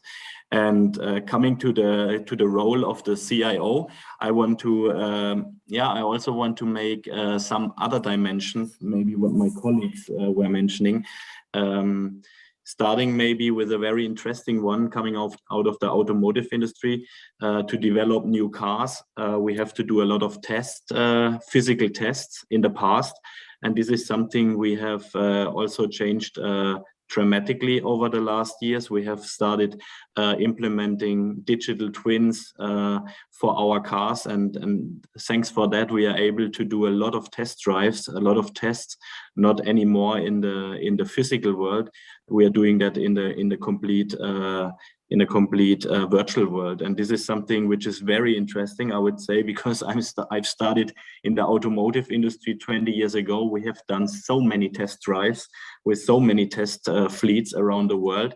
And this is really helping us. And thinking in the direction of driving or testing autonomous driving, you have to do so many test kilometers to check your functionality, your algorithms. This is completely impossible to do it in a physical way. So this is some dimension I can give out of the automotive industry. Mm-hmm. Another one is if we want to build all our nice cars running over the production lines around the world, we have to have a very, very good CO2 neutral supply chain. And here we have built, especially in Seat, also with the help of Seat Code, a so-called supply chain control tower project, which is helping us to steer, to monitor the whole inbound and outbound logistics, and to optimize the truckloads, the timings of the trucks. And this is having a huge impact, because maybe not everybody is knowing, but if we want to build a car, we need 1,000 different parts which are coming from around the world. And what we have done is tracking these inbound and outbound logistics and really optimizing the streaming of the parts to the production lines, and then also optimizing the CO2 chain for that. This is another dimension. And last but not least, which is closing the loop, what I have mentioned at the beginning, we have created Seat Code. We have built the mobility platform GiraVolta. And thanks to GiraVolta, this is also providing our internal employees a corporate mobility by using our mobility platform, reducing the internal carpool, improving the CO2 footprint. We have even implemented e-scooters and shared buses in the factory, steered by the IoT or the IT algorithm of the GiraVolta mobility platform. Okay. So this is something I would like to mention to make another perspective out of the automotive industry. So what's the vision, Sebastian? Because like you said, this automotive is such an important industry in this.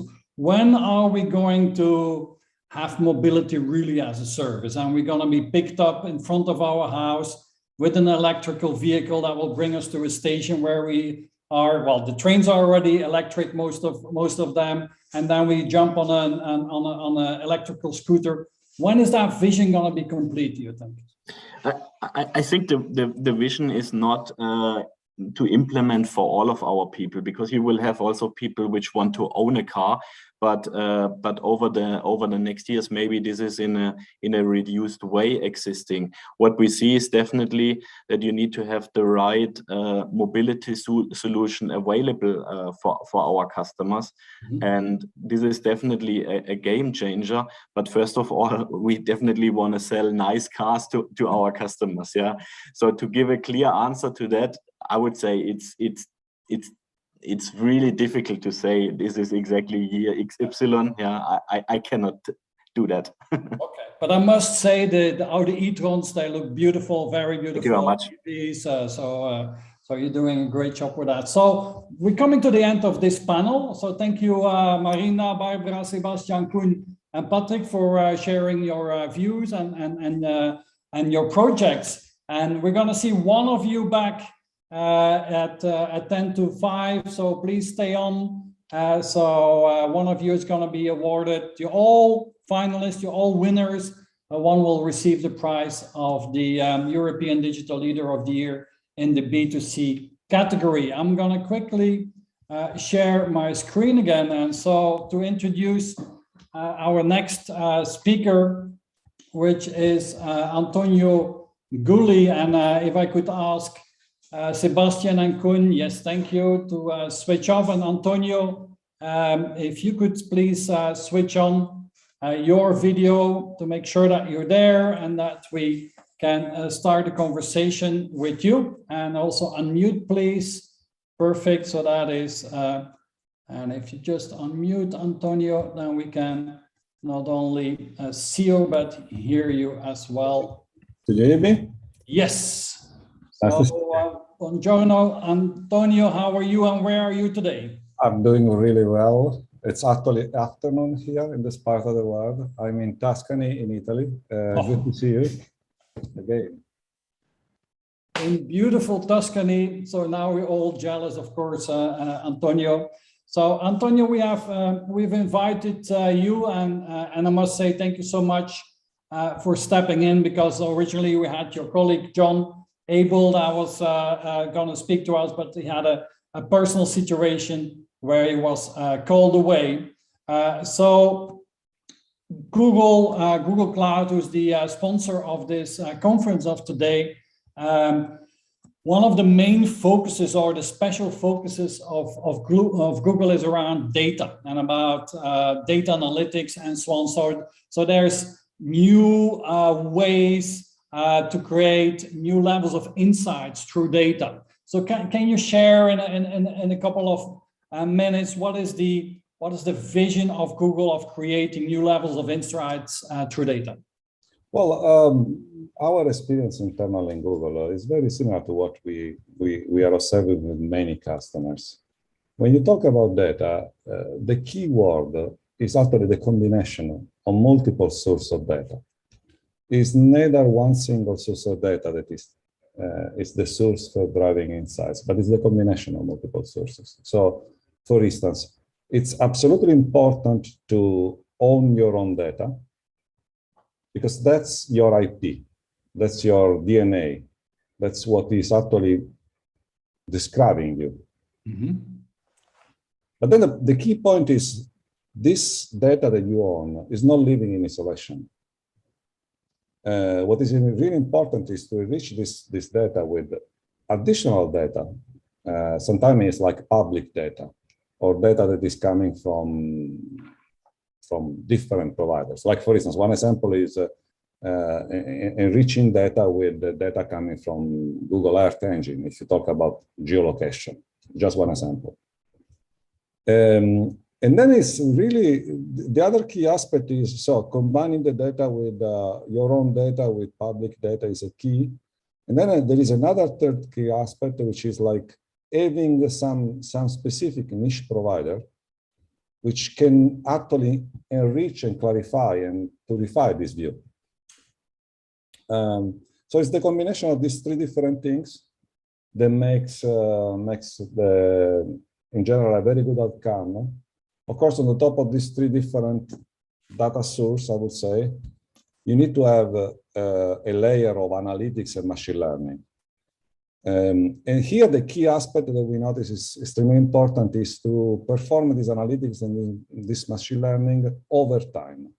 So the time is the other important factor, because every time you want to extract insights, there are always new outcomes, things that may surprise you. So overall, I think that the key aspect for driving insights is the combination of multiple sources of data and the analysis that is performed over time. Okay, so Antonio, we have discussed with some of the brightest CIOs and digital leaders around the globe here today, or in Europe at least, how digital can be used to create or to take care of sustainability and create and make our organizations more sustainable. Could you maybe give some examples of how Google works with data and how that is being used to create more sustainable organizations? Absolutely. So today I was listening all the presenters, and someone mentioned that sustainability is learning to do things with less resources. So there is an aspect of preserving, right? So sustainability is the right thing to do. Even if you look at from this angle, it's absolutely the right thing to do for the business. So this is an overall consideration, but I really like what this person mentioned, and I'm going to actually quote and cite this sentence. So I give you a couple of examples. First, I started with, again, what we are doing internally to Google. There is a very nice site. You can go there and search more. It's called sustainability.google. Well, for Google, sustainability was a major goal since a long time ago. In 2007, Google became the first major company to become carbon neutral. And this, again, was in 2007, so many, many years ago. 10 years later, so in 2017, Google became the first company of our size to match 100% of its electricity consumption with energies that are renewable. So if you see, this effort started a long, long time ago. And this part of our DNA, like there is a number that for me is always like something that is completely shocking in a way, but in a positive way. From 2010 to 2018, there is a public blog on this that talks about this. So essentially, when in addition to the search and the data centers that we have internally, but also we had the beginning of cloud and the growth of cloud, Google increased the consumption, essentially the amount of computing in our data centers increased by 550%. This is from 2010 to 2018. During this period, so for an increase of 550%, we had an increase of energy consumed of only 6%. So if you compare these two numbers, you see that there is an increase of compute in 8 years by 550%, and the equivalent increase of consumption is only 8%. How is this possible? Well, because we use a lot of machine learning, we use a lot of optimization techniques for essentially doing what this person was saying, doing the same things and actually doing even more with way less consumption. Mm-hmm. Now, these internal learnings are also, commonly used by our customers. There is one example that I really love because it's again this combination of multiple sources of data. The example is Unilever. We worked together with them to build a model for sustainable palm olive oil. They have palm olive oil has a very short lifespan from cutting to the mill. And how we approached this using machine learning, but essentially combining the data coming from Unilever, so their own data, together with data coming from Google Earth Engine.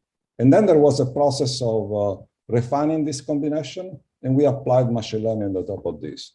Mm-hmm. So in short, the answer that I'm saying is, both for the sample for the many samples we have internal to Google and the samples with external customers, is always a combination of data Yep. And there's always the adoption of machine learning to optimize the structure. The goal is exactly what this person described, doing the same thing and sometimes even more, very frequently, even more, but with more attention to the resources that you are going to use. Makes sense? We have 1 minute left. So what is the number one tip that you could give CIOs so that they can do more with data and help their companies become more sustainable? Well, look at what is going on inside yourself. Like in Google, we use a lot of unique design thinking process around like how we can think of 10x. And the point is, everything around this starts from an analysis of your own data sets. As I was saying, I mean, I keep repeating this point because this is a very important point. So be extremely thoughtful and extremely pragmatic in the way in which you collect data and make this data available within your company. That's the key point for me. Okay, very, very cool. Thank you so much, Antonio, for being with us here today. So we are coming, and and I'll see you soon again. So thank you so much. It's a pleasure, and again, apologize for John with a personal problem, but he say a lot. Thank you so much, Antonio. So we are now coming to the final part of the conference today. So, and that is where we are going to announce who are the winners. So we have all the finalists still on board here with us today. So we're going to start with the announcement of the European Digital Leader of the Year 2021 in the B2B category.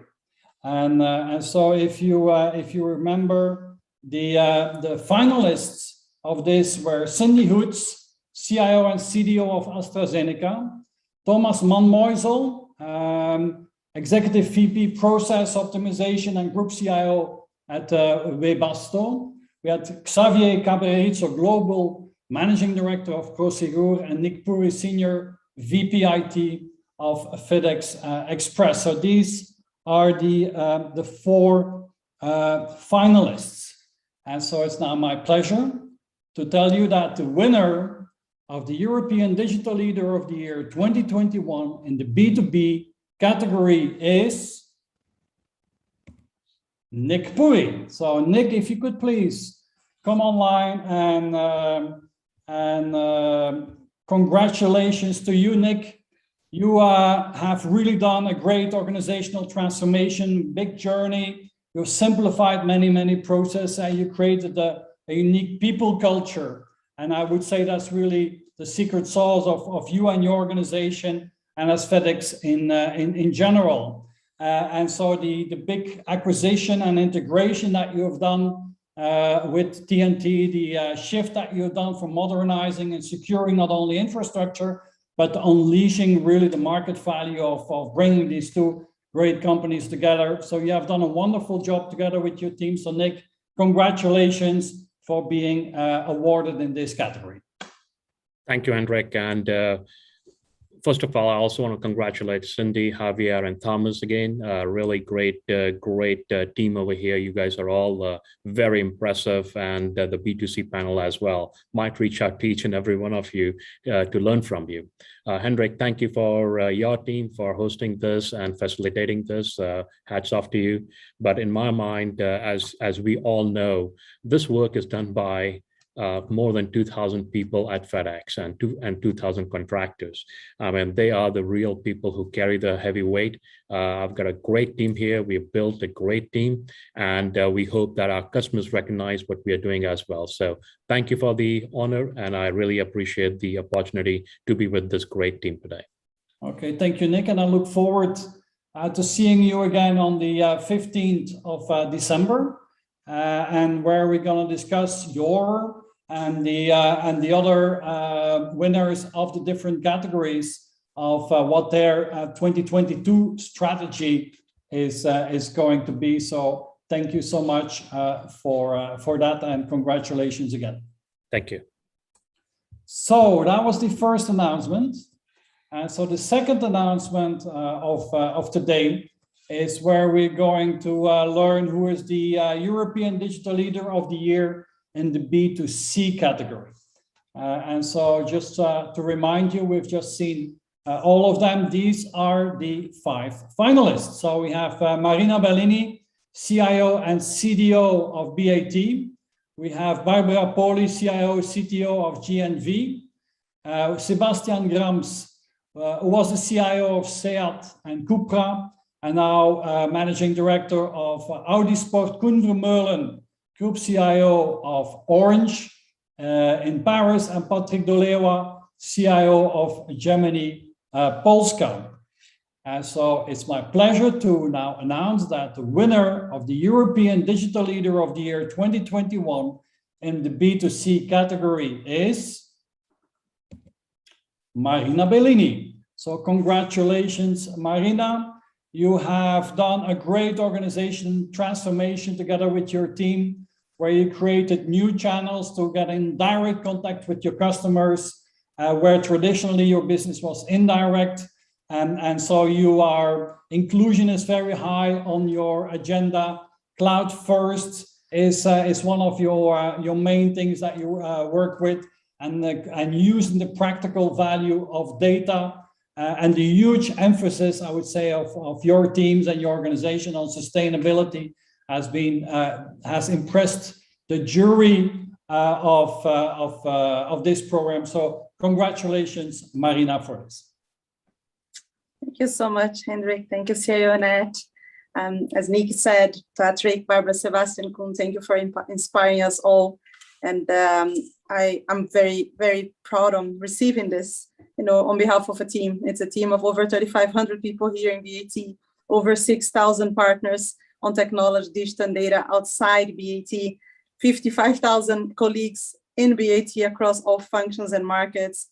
And our partners, trade partners, suppliers, and ultimately consumers that are with us on transforming this industry. So thank you very much for this support.